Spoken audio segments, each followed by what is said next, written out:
পাকিস্তান রাষ্ট্র সম্পর্কিত বিষয়ে উলেমাদের পজিশন কি ছিল এক, এবং আমরা দেখতে চেয়েছি উলেমাদের রাজনৈতিকতাটা কি আসলে, যার বিরোধিতা করছে কি আসলে টাকা খেয়ে বিরোধিতা করছে না, ওরা কি ট্র্যাপে পড়ে বিরোধিতা করছে, ওদের কি হানি ট্র্যাপ দিচ্ছে না, তার বিরোধিতা করছে কিভাবে, ওদের রাজনৈতিকতা ছিল একটা, সেই রাজনৈতিকতা কি, তার মানে আমরা শাহবাগের মতো কোর্ট কাচারি না, মানে রাস্তায় বসে ওদের বিচার করবো না, আমরা আসলে একটা অ্যানালিটিক্যাল ওয়েতে তাদের বিচার করব, এবং তার পক্ষে ছিলেন তাদের রাজনৈতিকতা এইটা। এবং এই ক্ষেত্রে বন্ধুত্ব ধারণাটা কিভাবে ফাংশন করছে, এবং পাকিস্তান রাষ্ট্র গঠন হবার পরে ওনাদের যে রাজনৈতিকতা, সেই রাজনৈতিকতার ধরন কি আগের মতোই ছিল না চেঞ্জ হয়েছিল, এটা হচ্ছে আমার কোশ্চেন। যদি চেঞ্জ হয়ে থাকে তাহলে সেটা কি রূপটা কি দাঁড়াইছে, সেটা আমাদের খোঁজ করতে হবে। তো এমত অবস্থাতে আলাপ করতে গেলে পরে হচ্ছে কি আছে জটিলতা তৈরি হয়। পাকিস্তান আন্দোলন তো অনেক বড় আলাপ এবং অনেক মানে বিস্তৃত, মানুষজন অনেক অনেক কথা বলে।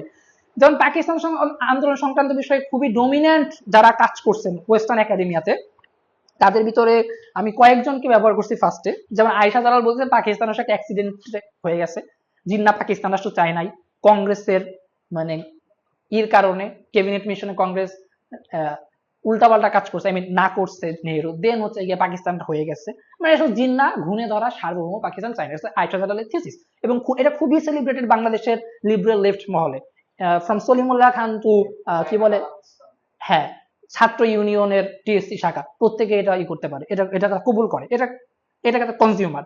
তো দ্বিতীয় যে বিষয়টা, তো ওনারই পাশে মেবি ক্যামব্রিজে ছিলেন অনিত ইন্দার সিং, উনি বলতেছেন যে না, পাকিস্তান যেটা এটা গুণে ধরা পাকিস্তান, সার্বভৌম পাকিস্তান, জিন্না চায়না বিষয়টা এইরকম না। তাহলে কি, উনি মূলত আয়শা থিসিসের কাউন্টার থিসিস করে দিচ্ছেন। উনি বলতেছেন যে পাকিস্তান এইটা লাহোর রেজলিউশনের সাপেক্ষে ওই ধারাবাহিকতা, ওই যৌক্তিকতার একটা অংশ।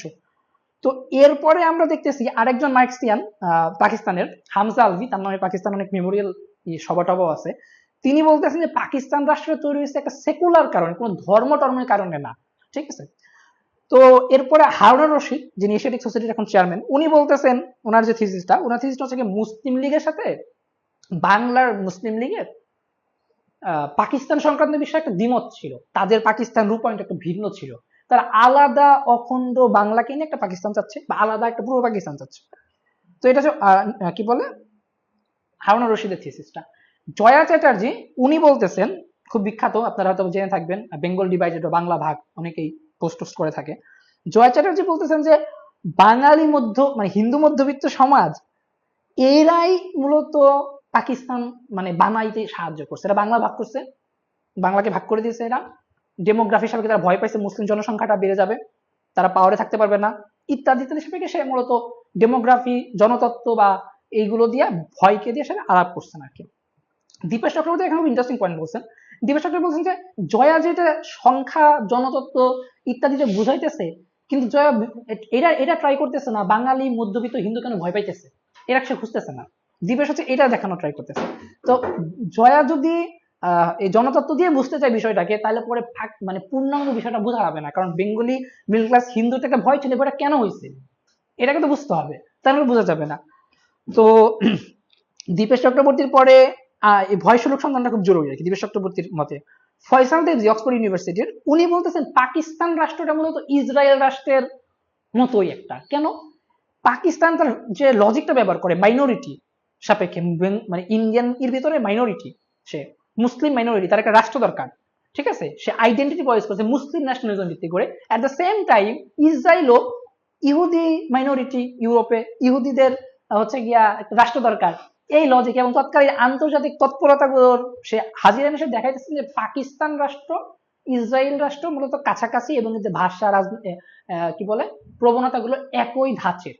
তো ফয়সাল দেবজির মূলত এটাকে বলছে মুসলিম জায়ন, শব্দটা খেয়াল করবেন, মুসলিম জায়ন, মানে ওটা তো Zionist, but they are Muslim Zionist. তো এটা হচ্ছে ফয়সাল দেবজি, এটা খুবই সেলিব্রেটেড স্পেশালি মার্কসিস্টদের কাছে, তারা যে কোনো ধরনের পলিটিক্সকে মুসলিম ন্যাশনালিস্ট, জাতিবাদী, পরিচয়বাদী, ব্লা ব্লা ব্লা অশ্লীলতায় করে ফেলে দেয় আর কি, এটা one kind of pornographic fetish তাদের এগুলো করা। যাই হোক, তারপরে যেটা নীলেশ ঘোষ নামে আরেকজন হিস্টোরিয়ান আছেন, উনি দেখাইতেছেন যে ইস্ট পাকিস্তান যারা থিঙ্কার ছিলেন like Abul Mansur Ahmed and others, বা পাকিস্তান রেনেসাঁ সোসাইটি যারা ছিলেন, তারা পাকিস্তানটাকে নিজেদের মতো কল্পনা করতেছিলেন। এইটা চরিত্রগতভাবে জিন্নার পাকিস্তান বা উলেমাদের পাকিস্তান থেকে ডিফারেন্ট ছিল। উনার এটা হচ্ছে কি আপনার মানে পূর্ব পাকিস্তান জিন্দাবাদ, এটা শুধুই পূর্ব বাংলা। এই যে যেমন আবুল মনসুরের পাক বাংলা, বাংলাটাও পাকিস্তানের অংশ, ওটা ওইটা ওইটা হচ্ছে পাকিস্তান, হচ্ছে বাংলা, পাক বাংলা, এটা মিলেই পাকিস্তান, এরকম একটা পাই।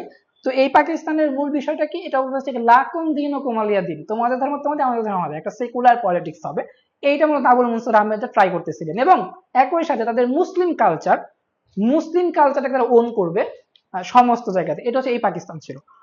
তো আরেক ধারার পাকিস্তান আমরা পাই মূলত বাংলাদেশের আলাপগুলোতে, এটা তো মানে ওয়েস্ট আফ্রিকার আলাপগুলো বললাম, বাংলাদেশে পাকিস্তান অনুসন্ধানে খুবই অশ্লীল আলাপ হয়। একটা হচ্ছে সাম্প্রদায়িকতা, মুসলিম জাতিবাদী, মুসলিম পরিচয়বাদী, মুসলিম জায়নও বলে কেউ কেউ, মানে একসময় ইসলামিস্ট ছিল এখন বামপন্থী হয়ে গেছে, এরকম কিছু ছেলে পেলে এখন মুসলিম জায়নিস্ট বলে অভিযুক্ত করে। আবার কেউ কেউ বলে যে হচ্ছে কি এটা একটা নারী কাটার বিচ্ছেদ, বাংলার বিচ্ছেদ ঘটে গেছে, মাকে ভাগ করে ফেলে দেওয়া হয়েছে। তো আবার কেউ কেউ বলে না না, পাকিস্তান তো কিভাবে কারণ দেখতেছেন, পাকিস্তান তো জমিদারের বিরুদ্ধে প্রজার শ্রেণী সংগ্রাম। তো জমিদারের বিরুদ্ধে প্রজার শ্রেণী সংগ্রাম পাকিস্তান, এটা একটা অধিকারের লড়াই। আমরা গরু খাওয়ার স্বাধীনতা পাইছি, আমরা ভূমির স্বাধীনতা পাইছি। তারা মূলত চেষ্টা করে, তারা বলেন যে পাকিস্তান আন্দোলনের চেহারাটা দেখতে মনে হইতেছে ইসলাম মুসলমানের, কিন্তু বিষয়টা এরকম না, এটা অ্যাপিয়ারেন্স, অবয়ব, পোশাক, মর্ম না। মর্মটা কি, এসেন্সটা কি? তারা মূলত ফ্রেডরিক অ্যাঙ্গেলসকে ব্যবহার করে, ফ্রেডরিক অ্যাঙ্গেলসের জার্মানি কৃষক বিদ্রোহ নিয়ে যে লেখাটা আছে সেটাকে ব্যবহার করে তারা বলে যে এটা আসলে দেখতেই ধর্মীয় মনে হইলেও বিষয়টা শ্রেণী সংগ্রামেরই। এটা সুরত জোব্বাদারিওয়ালারা করতেছে, কিন্তু এটা শ্রেণী সংগ্রামী করতেছে তারা, এটা হচ্ছে তাদের তত্ত্বায়ন। তো এমত অবস্থাতে এত যে আলাপগুলো করলাম, এই আলাপগুলোর ভিতরে Ulema as a category Pakistan আন্দোলনে অ্যাবসেন্ট। আমি মূলত উলেমাদের নিয়ে কিছু কথা বলবো এখানে। তো উলেমাদের নিয়ে আমি প্রথম কথা বলতেছি না, ওয়েস্টার্ন একাডেমি অনেকেই কথা বলছে, এবং খুব মানে ফেমাস থিঙ্কারের কথা বলছে, হিস্টোরিয়ানরা কথা বলছে। বারবারা মেটকাফ উনি দেখাইতেছেন যে মুত্তাহিদা কওমিয়াত যেটা, এইটার উনি মানে ইংরেজি ট্রান্সলেশনের একটা ভূমিকা লিখছেন, ইন্ট্রোডাকশন লিখছেন, বলতে এইটা একটা সেকুলার ক্যারেক্টার আছে, এটার উনি ফাইন্ড আউট করতেছেন, একসাথে থাকতে পারবে হিন্দু মুসলিম, একটা সেকুলার ভাবসাব আছে আর কি। তো বারবারা মেটকাপ এটা বললেন, তার সেকুলার মানে নির্ধারণ করতেছেন বা নির্ণয় করতেছেন বা চিহ্নিত করতেছেন মুত্তাহিদা কওমিয়াতের হোসেন মাদানির যে লেখাটা। আবার অপরদিকে ভ্যানকার দুলিপালা দ্য ক্রিয়েটিং নিউ মদিনাতে উনি বলতেছেন যে না, সাব্বির আহমদ ওসমানী সহ একটা পার্টিকুলার উলেমারা পাকিস্তানকে নয়া মদিনা আকারে হাজির করতেছিল। সালমান সাইদ বলতেছেন পাকিস্তান মূলত কেমালিজমের এগেনস্ট একটা অ্যান্টিথিস আকারে হাজির হচ্ছিল। আরো স্পষ্ট করে যদি আমরা বলি যে কি বলে মেগানিটন রব, তিনি আসলে আশরাফ আলী থানভীর সাথে মুসলিম লীগের সম্পর্কগুলো বিচার করতেছিলেন। কাসিম জামান দেখাইতেছিলেন কিভাবে আশরাফ আলী থানভী ইসলামের ট্র্যাডিশনের ভিতর থেকে হচ্ছে গিয়া মুসলিম লীগ এবং জিন্নাকে লেজিটিমেসি দিচ্ছেন, পলিটিক্যাল অথরিটি করতেছিলেন কিভাবে, সেটা নিয়ে। তো এই যে আশরাফ আলী থানভীকে নিয়ে মানে কাসিম জামান, মেগানিটন রব, মুশফিকুল হক বা ভ্যানকার দুলিপালা অবশ্য তারা যে কাজগুলো করতেছেন, ওনারা তাদের প্রস্তাবটাকে বোঝার ট্রাই করতেছেন, ওনারা তাদের তৎপরতাকে বোঝার ট্রাই করতেছেন, বাট তারা যে জিনিসটা মিস করতেছেন আমি সেটা মানে বলবো এখন। তারা মূলত মিস করতেছেন ঐতিহাসিক জায়গাটা, তারা কেন করছেন এই উত্তরটা খুঁজতে চেষ্টা করতেছেন না। তাদের রাজনৈতিকতাটা, তাদের বাসনাটা আসলে কিছু ছিল, এবং এটার একটা জিনিওলজি আমি খোঁজার চেষ্টা করব। তো এটা খুঁজতে গেলে পরে আমি মূলত প্রথম যেটা প্রস্তাব করতেছি সেটা হচ্ছে গিয়া উলেমাদের সাথে শাসকের সম্পর্ক বুঝতে হবে আমাদের প্রি মডার্ন যুগের। তো প্রি মডার্ন যুগে উলেমাদের শাসকের সম্পর্ক বুঝতে গেলে আমাদের হাতের সামনে আছে মুঘল সালতানাত, এটা একটা ভালো অপশন। আর আমরা যেহেতু আগে আলাপ করতেছিলাম সাব্বির আহমদ ওসমানী, মাওলানা আবুল কালাম আজাদ, আহমদ শিরহিন্দের, তিনিও মুঘল সালতানাতের সময় ছিলেন। তো মুঘল সালতানাত আমাদের একটা গুরুত্বপূর্ণ জায়গা, এবং এর পাশাপাশি আমরা আব্বাসি যুগ থেকে বুঝবো কিছুটা। এই কাসিম জামাইয়ের আরেকটা বইয়ে religion and politics under early Abbasi the emergence of protestant elite, এই বইতে বলতেছেন যে আগেকার দিনে পলিটিক্যাল অথরিটি এবং রিলিজিয়াস অথরিটি মানে ডিফারেন্ট হয়ে গেছিল এই টাইমটাতে। পলিটিক্যাল অথরিটি শাসক, রিলিজিয়াস অথরিটি উলেমারা, তারা সারিয়া নিয়ে থাকতো, তারা পলিটিক্যাল বিষয় নিয়ে থাকতো, ওদের খুব নাক কম ঘুরাইতো, এবং যারা সম্পর্ক রাখতো তাদের এটা ছিল নসিহা, ঠিক আছে। তো এই আমরা আরো দেখতে পাই ইসলামের যে এলমি তুরাস বা ইসলামের যে ট্র্যাডিশন, সেইটার সাপেক্ষে আমরা দেখতে পাই যে হচ্ছে গিয়া শাসক সংক্রান্ত আমাদের ট্র্যাডিশনাল যে স্কলার ছিলেন তারা কি বলছেন। লাইক অ্যাজ মধ্যযুগের শাসকদের শিক্ষা দেওয়ার জন্য শাহজাদাদের আয়না, mirror of princess, sorry princess না, তো সে লেখা হয়েছে। ইমাম গাজদালি লিখছেন নসিহাতুল মুলক, ইমাম মারওয়ার্দি লিখছেন আল মালিক ওয়াল সিয়াসাত আল মুলক। আমরা ইরার নাম তো জানিও, যে কি বলে নিজামুল মুলকের নাম জানি, ওনারও একটা ইয়ে আছে, এই নসিহত নামা। শাসকদের নসিহত দিচ্ছে না শুধু, আমি যে নসিহত দিতে শব্দটা কয়েন করছি, নসিহত ওইখান থেকে, মানে নসিহত দিচ্ছে শুধু, শাসককে নসিহতের ভিতর দিয়ে তাদের যে রাজনীতিটা, সেটাই কিভাবে আজব দেশ চলতেছে সেটা আমি বলবো আর কি। তো এরপরে আপনার আল তাহাউবি হচ্ছে গিয়া আদাব আল মুলক, এই সমস্ত গ্রন্থে শাসকের চরিত্র কি হওয়া উচিত, শাসকের অ্যাডমিনিস্ট্রেশন কিভাবে চলা উচিত, ফাংশন, সার্বভৌমত্বটা কিভাবে ফাংশন করবে এর ভিতরে, তারপর নানান বিষয়ে আলোচনা করছে। তো শাসকের এর বৈধতা দিয়েছে, শাসক ফাঁসি করলে পরে তারা এটা চালাইতে পারবে, এরকম বৈধতা ইসলামের এলমিতুর আছে, যেটা ট্র্যাডিশন যেটাকে বলে সেটাতে আছে। তো এই উলেমাদের পরে, আব্বাসী যুগের পরে মূলত সুফিদের একটা প্রভাব বেড়ে গেছিল সারা দুনিয়াতেই, সেটা হচ্ছে গিয়া সাফাবিদের ওইখানেও, মুঘলদের এখানেও। তো এই সাফাবি মুঘল টাইমে সুফি দরবেশদের প্রভাবটা বাড়ে, সেইটা বুঝতে আমাদের হেল্প করবে মুজাদ্দেদ আল ফেসানির বিষয়টা। কারণ মুজাদ্দেদ আল ফেসানি একই সাথে সুফি ছিলেন, সে মুজাদ্দিদ নকশবন্দিয়া তরিকার সুফি, অ্যাট দ্য সেম টাইম সে হচ্ছে গিয়া একজন জুরিস্ট, হানাফি জুরিস্ট। তো এই মুজাদ্দিদ আল ফেসানির এই বিষয়টা আমরা বুঝার আগে আমাদের মুঘল সালতানাতে নেচারটা বুঝতে হবে। এই নেচারটা বুঝে একটা ভালো অপশন আমার মনে হয়েছে, বা রিসেন্ট টাইম 2021 বইটা বেরোছে মেবি, সরি 21 না, আরেকটু আগে, এই বইটা হচ্ছে আসফার মুইনের the millennial sovereign, sacred kingship and sainthood in Islam. এখানে মূলত আসফার মুইন বলতেছেন বিশেষত শাহ ইসমাইল এবং হচ্ছে আকবর নিজেকে মিলেনিয়াল, সহস্রাব্দ 1000 বছর পরে ইসলামই হয়ে যাবে, রাসূলের একটা হাদিস আছে এরকম, ঠিক আছে, তারপরে ইসলামের নতুন যুগ শুরু হবে। তো আকবর নিজেকে ওই মিলেনিয়াল টাইমের মানে ত্রাতা হিসেবে হাজির করতেছিল, এই জন্য আকবর দ্বীন ইলাহি প্রতিষ্ঠা করছে। মানে দ্বীন ইলাহি একবার কোনো পাগলামি না, দ্বীন ইলাহি একবার কোনো পাগলামি না, এটা আমাদের বুঝতে হবে। এবং এটা তো আকবর একলা করছে এরকম না, ওই সময় সাফাবি সাম্রাজ্য হয়েছে, ইভেন আকবরের সময়ে অনেক গুজরাটের কিছু লোকও করছে, তৈমুরের যে সাম্রাজ্যটা ছিল সেখানেও এগুলো হয়েছে। এইটা আমাদের নিশ্চিত করতে দিচ্ছে আরেক খুব ফেমাস মানে হিস্টোরিয়ান, স্পেশালি হচ্ছে গিয়া মুঘল হিস্ট্রিতে, মানে এখনকার দুনিয়াতে আমি তাকে খুবই রেসপেক্ট করি, যে কেউ তার নাম শুনলে রেসপেক্ট করবে, সঞ্জয় সুব্রমণিয়াম যিনি, উনি নিশ্চিত করতেছেন যে এই সহস্রাব্দের বয়ান, মিলেনিয়াল ডিসকোর্স, এটা আকবর একলা দাবি করেন, এটা আসলে ওই 16 শতকের বয়ান এটা ছিল, এটা খুব কমন একটা বিষয় ছিল। তার মানে আকবর যদি থেকে মুজাদ্দিদ আল ফেসানি দাবি করতেছে, সেটা আকবর যেরকম করছে আর অনেকে করছে, এবং এইটাই আহমেদ শির হিন্দ তিনিও দাবি করছে, তিনি মুজাদ্দিদ আল ফেসানি। মুজাদ্দিদ আল ফেসানি কিন্তু কোনো নাম না, এটা কিন্তু একটা মানে দ্বিতীয় মুজাদ্দিদ আর কি, তো টাইটেল। তো এই হচ্ছে যে আকবর সাথে মুজাদ্দিদ আল ফেসানির লড়াইটা শুরু হলো এখানে। তো এখন আকবর এর সাথে শুরু হওয়ার পরে এখন হচ্ছে গিয়া মুঘল সালতানাতে মুজাদ্দিদ আল ফেসানি, আকবরের পর জাহাঙ্গীর আসে, জাহাঙ্গীর তাকে কারাগারে নিয়ে যায়, মানে কারাগারে নেয়, হুমকি মনে করে, ইত্যাদি ইত্যাদি। তো এমত অবস্থাতে এই মুঘল সালতানাতের পলিটিক্স, অন্দরমহলের পলিটিক্সটা আমরা কিভাবে বুঝবো, এটার জন্য আরেকজন খুব রিনোয়েড হিস্টোরিয়ান, আমার পছন্দের, আমি তাকে উস্তাদও মানি, যদি তার সঙ্গে দেখা হয় নাই, সেটা হচ্ছে গিয়ে Muzaffar Alam, the Mughal and the Sufis, Islam and political imagination India, 1500 থেকে 1700 শতাব্দী। তো এইখানে, এটা ওনার 21 সালে বের হওয়া বই আর কি। তো এইখানে মূলত মুঘল সালতানাতের ক্ষমতা কেন্দ্রকে কিভাবে চাপড়ে ধরতেছিল নকশাবন্দিয়া, মুজাদ্দিদিয়া সিলসিলা এবং চিস্তিয়া সিলসিলা সুফিরা। আর মুঘলরা কিন্তু সুফিতে যারা খুবই ছিল, সে বাবর থেকে শুরু করে একেবারে দারাশিকো, জাহাঙ্গীর, আকবর সকলে কম বেশি। তো এইটা আমরা বোঝার চেষ্টা করবো। এটা কেন বোঝার চেষ্টা করবো, আমরা কেন হচ্ছে গিয়া মুজাফফর আলমকে নিতেছি, এই নিয়ে আরো কাজ করছেন, যেমন ইরফান হাবিব, আলিগড় হিস্টোরিয়ান, বাংলাদেশে খুব সেলিব্রেটেড।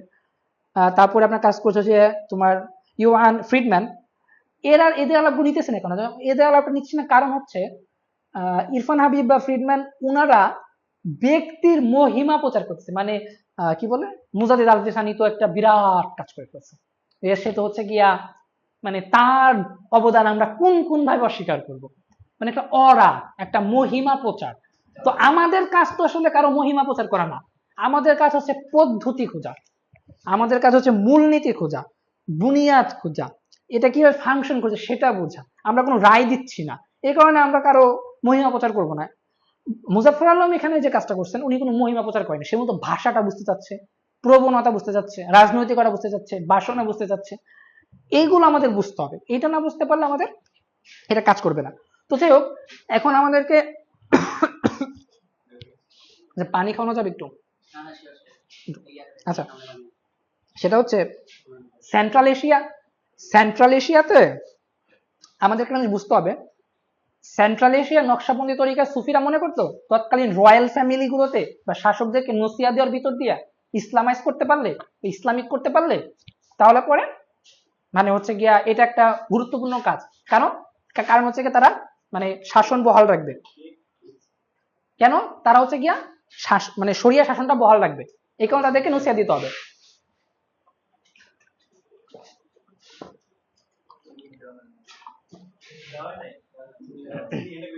আচ্ছা, এটা একটু নিচে রাখি।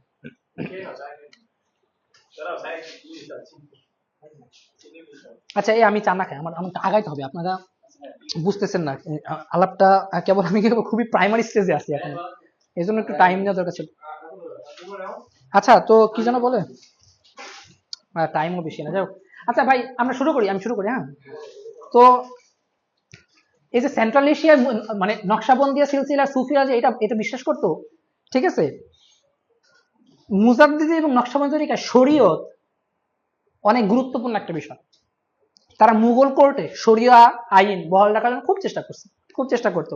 অন দ্য আদার হ্যান্ড, চিস্তিয়া তরিকা সুফি যারা ছিলেন, তারা মূলত সামা, কাওয়ালি, ওরস ইত্যাদি সংক্রান্ত বিষয়ে মানুষের সাথে বন্ধুত্ব, হিন্দুদের সাথে বন্ধুত্ব, নট আমি বেদাতি বলার আগ্রহী না আমি, তো এরা এটা করার পছন্দ করত। মুঘল শাসকরা চিস্তিয়া তরিকা দ্বারা ইনফ্লুয়েন্স ছিল, অনেকে কাদিয়া দ্বারা ইনফ্লুয়েন্স ছিল, শেষ মধ্যে আওরঙ্গজেব মূলত মুজাদ্দেদ আল-ফেসানির নকশাবন্দি মুজাদ্দেদ তরিকায় ছিল। তো ওই সময় ব্যাপক লড়াইও হয়, যেমন মুজাদ্দেদ আল-ফেসানির সাথে শেখ আব্দুর রহমান নামে একজন ছিলেন চিস্তিয়া তরিকার, যে সুফিদের মাঝহাব আছে কিনা, নানান ধরনের বাহাস হয়। তো এখানে যে বিষয়টা আমি বলবো, চিস্তিয়া এবং মুজাদ্দেদ তরিকার প্রত্যেকেই উভয়ই মনে করতো শাসককে নসিয়া দেওয়ার ভিতর দিয়ে শাসককে যদি আমরা নিয়ন্ত্রণ রাখতে পারি, ক্ষমতা, কিন্তু পুরোটা টোটালি ক্ষমতার বিষয় রাখতে পারি, তাহলে পরে আমাদের বিষয়টা, আমাদের অর্ডারটা, সুফি ধারাটা সেন্টারে থাকবে, মানুষের সাথে প্রবেশ করবে। যার একটা উদাহরণ আকারে আমি দিই চিস্তিয়া তরিকার একজনের কথা। The real purpose is that because of their entrance, Dakhul in the Chisti order, it will acquire and value in the eyes of the people in general, and they will then be attracted to join it. চিস্তিয়া তরিকার একজন সুফি এটা বলতেছেন। আমরা কেন শাসককে nausea দিচ্ছি, এর একটা কারণ।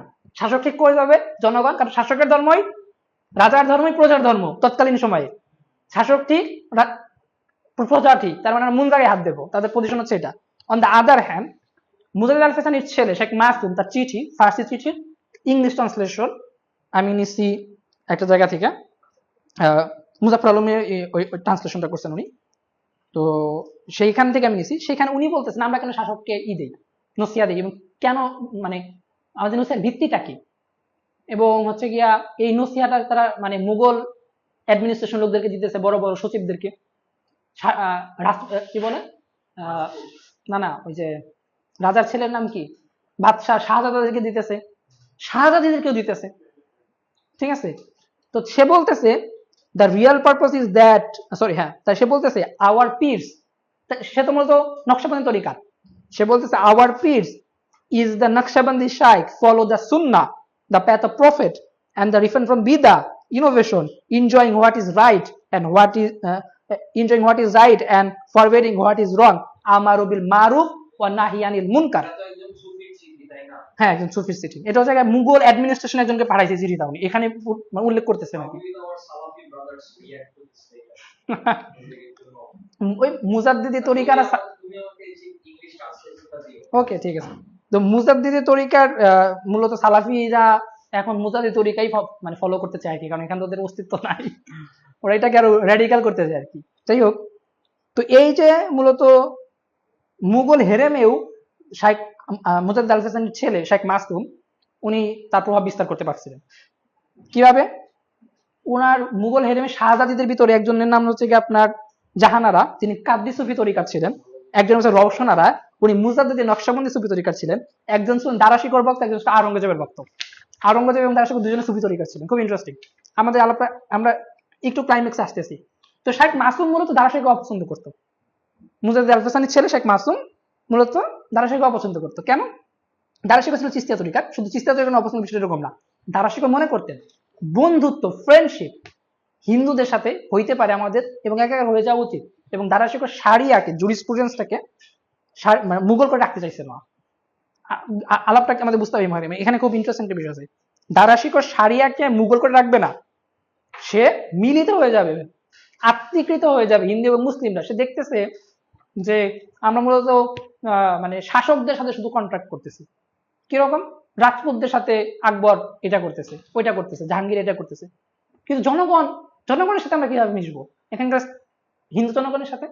তখন দেন দারাশিকো তার প্রপোজাল হাজির করতেছে। অন দ্য আদার হ্যান্ড, দারাশিকোর জায়গাতে আওরঙ্গজেব যিনি ছিলেন, তাকে শেখ মাসুম বলতেছে যে তুমি যেটা করবা, তুমি বন্ধুত্ব বিষয়টাতে এভাবে মানে ওর মতো দেখবা না, ওর বন্ধুত্ব দেখাটা বিচ্ছিন্ন। তুমি ইসলামের সাপেক্ষে বন্ধুত্ব, ইসলামের যে ইটা সেটা সাপেক্ষে, উসুল সাপেক্ষে তুমি বন্ধুত্বটাকে দেখবা। তো সূরা মুমতাহিনা ৮-৯ নম্বর আয়াত দিয়ে মূলত শেখ মাসুম আওরঙ্গজেবকে নসিহত করতেছেন। এটা চিঠিও আছে, চিঠিটা এখানে ট্রান্সলেশন না পড়তেছি। তো ওই সময়ে মুঘল সালতানাতে মূলত সংস্কৃত থেকে ফার্সিতে ট্রান্সলেট হওয়া অনেক লিটারেচার ছিল, একটা ট্রান্সলেশন মুভমেন্ট চলতেছিল। শঙ্কর নায়ার খুব রেনয়েড একজন হিস্টোরিয়ান, ওনার একটা বই আছে ট্রান্সলেটিং উইজডম। তো সেইখানে মূলত দেখা গেছে কিভাবে মহাভারত, রামায়ণ বা অন্যান্য হিন্দু ধর্মের যে ধর্মগ্রন্থগুলো বা ইগুলো, পুরাণ, এইগুলো ফার্সিতে ট্রান্সলেট হইতেছে, এবং জাহাঙ্গীর নিয়োগ করে ফার্সিতে ট্রান্সলেট করতেছে। হ্যাঁ, পৃষ্ঠপোষকতা খুব ইন্টারেস্টিং। দেন দারাশিকো নিজেও একটা জিনিসকে ট্রান্সলেশন করে, সেটা গিয়া উপনিষদ সে করে ট্রান্সলেশন। আর একটা জিনিস সেই করে, সেটা হচ্ছে ইয়াগা ভাসিস্তা। ইয়াগা ভাসিস্তা হচ্ছে একটা রামের মানে সাথে একটা মুনির একটা ডায়লগ, ঠিক আছে? রাম আসবে আমাদের, যে রাম খুব গুরুত্বপূর্ণ সেন্টার এখানে।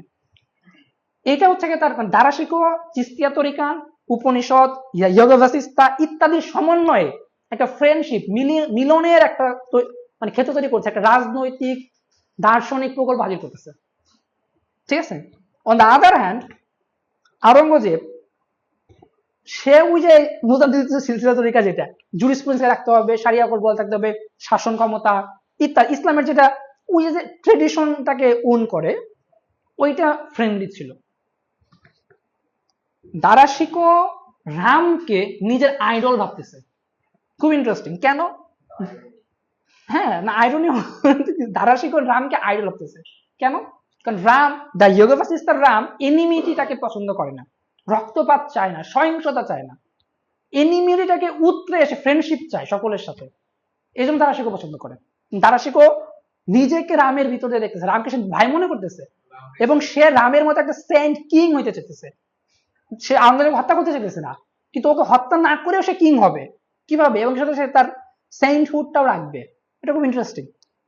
যেমন মুজাফফর আলম বলতেছে, খুব interesting, দারাশিকো found a model for Indian Saint king on which he would have gone to build the moral foundation of his own. It is in the dream of Dara where true teaching of the Yoga Vasistha concerning time and narrative, the prince finds himself in company of the genealogy in which Dara is the younger brother of Rama, his elder and contemporary. তো রাম দারাশিকোর প্রকল্পে হাজির, রাজনৈতিক প্রকল্পে হাজির, যে Ram enmity বিশ্বাস করে না, এনিমিটিকে নাই করে উঠতে পারে, বন্ধুত্ব, শত্রুতা, হিংস্রতা থাকবে না যান, ঠিক আছে? এখন আমরা আলাপ আরেকটাতে আসতেছি। ফয়সাল দেবজি ইন্ডিয়ান পলিটিক্যাল থটের বিষয়ে আলাপ করতে চাই, সেটা আমরা যেটা আলাপ করেছি ডিসইন্টারেস্টে। ফয়সাল দেবজি ইন্ডিয়ান পলিটিক্যাল থট আলাপ করতে চাই, সেটার মধ্যে বলতেছেন যে পলিটিক্স অফ ইন্টারেস্ট এবং পলিটিক্স অফ ডিসইন্টারেস্ট দুইটা ক্যাটাগরি হাজির করছেন। মানে ভারতীয় রাজনীতিতে পলিটিক্স অফ ইন্টারেস্ট এবং পলিটিক্স অফ, উনি 5 জনকে হাজির করছেন। একজন হচ্ছে আম্বেদকর, দুই নম্বর হচ্ছে জিন্না সাভারকার, গান্ধী এবং ইকবাল। তো উনি মূলত দেখাইতেছেন যে আম্বেদকর মনে করেন যে আমাদের মুসলিম এবং হিন্দু ভাইয়েরা এরা ধর্মীয়তার কারণে বিচ্ছিন্ন, এরা ম্যাটেরিয়াল প্রফিট ইন্টারেস্টটা বুঝে না, এই জন্য এরা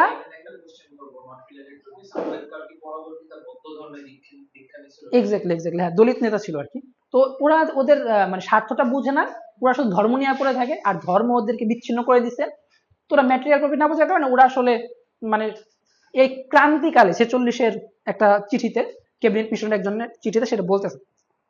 তো আম্বেদকর আবার গান্ধীকে নিয়ে বলতেছে, গান্ধী মূলত এই কাস্ট সিস্টেম বা কংগ্রেস মূলত কাস্ট সিস্টেমটাকে বহাল রেখে, ইন্ডিয়ান সোসাইটির কাস্ট সিস্টেম খুবই মারাত্মক প্রবলেম, এই কাস্ট সিস্টেমটাকে বহাল রেখে যারা দলিত আছে এদের ইন্টারেস্টটাকে এনশোর করতেছে না, এটা নাই করে দিচ্ছে।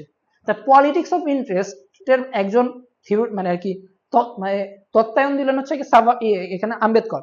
অন দ্য আদার হ্যান্ড আরো দুইজন আছেন মানে যে দেখাইতেছেন, একজন হচ্ছে গিয়া বিনাক দামোদর সাভারকার, যিনি হিন্দু ন্যাশনালিজমের হচ্ছে গিয়া ফাউন্ডিং ফাদার বলা যায় থিঙ্কার আকারে, এন্ড হচ্ছে মোহাম্মদ আলী জিন্নাহ।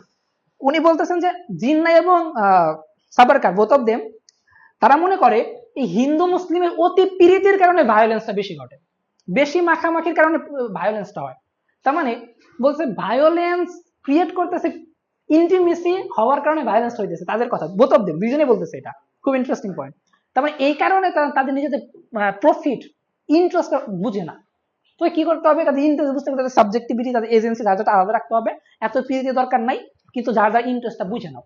যিনি এখানে খুব একটা ইন্টারেস্টিং মেটাফর ইউজ করছে, সেটা হচ্ছে আমার যদি দুই ভাই এক বাপের বলে আমরা দুই ভাইয়ের ঝগড়া লাগে সম্পদ নিয়ে, আমার ভাই আমার এনিমি হয়ে গেল তখন, তাই তো?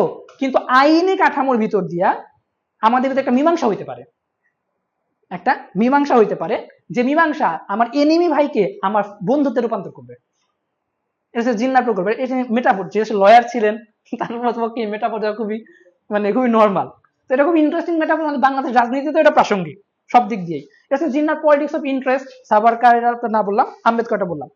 এন্ড পলিটিক্স অফ ডিসইন্টারেস্ট নিয়ে আসলে হচ্ছে গান্ধী। গান্ধী বলতেছেন যে উপরের মহাজনরা যারা চিল্লাপাল্লা করলো এত ইন্টারেস্ট নিয়ে, আসলে ওরা ইন্ডিয়ান সোসাইটি বুঝে না, সোসাইটি ফাংশন করে না। গান্ধী বলতেছে আমাদের সোসাইটি নিঃস্বার্থ, কোনো ধরনের স্বার্থের উপর ভিত্তি করে হবে না, politics of disinterest. And politics of disinterest Gandhi বলতেছেন আমরা চাই না তৃতীয় পক্ষের মাতুব্বরিতে আমরা হচ্ছে গিয়া কি থাকি, মানে আমরা চুক্তি করি, ইন্টারেস্ট এগুলো ভাগ বাটোয়ারা নেই। এই কারণে উনি দলিতদেরকে দিতে চাচ্ছেন না, দলিতদেরকে হরিজন বলে জাস্ট কি করতেছেন, ওদেরকে কোনো রাইটস দিতে চাইতেছেন ওইভাবে, মানে ওরা যেটা চাইতেছে আর কি। একই সাথে মুসলিমদেরকে ছাড়তে চাইতেছে না, খুব ইন্টারেস্টিং। তো গান্ধী বলতেছে আমরা কোনো চুক্তি করবো না, কিন্তু আমাদের বন্ধুত্ব হবে, বন্ধুত্ব হইতে হবে চুক্তির বাইরে যে সেরে, চুক্তির ঊর্ধ্বে উঠে সেরে। তো তাহলে এটা কিরকম হইতে পারে, এটার একটা পারফেক্ট উদাহরণ হচ্ছে খিলাফত আন্দোলনকালীন।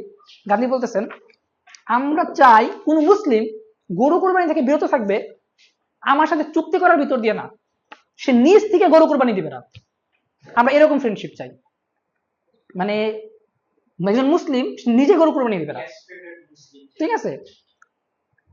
আমি তাকে বলবো না তুমি গরু কোরবানি দিও না, আমি তাকে কিছুই বলবো না, সে বন্ধুত্বের খাতিরে, for the sake of friendship, for the promise of friendship, সে হচ্ছে এটা স্যাক্রিফাইস করবে।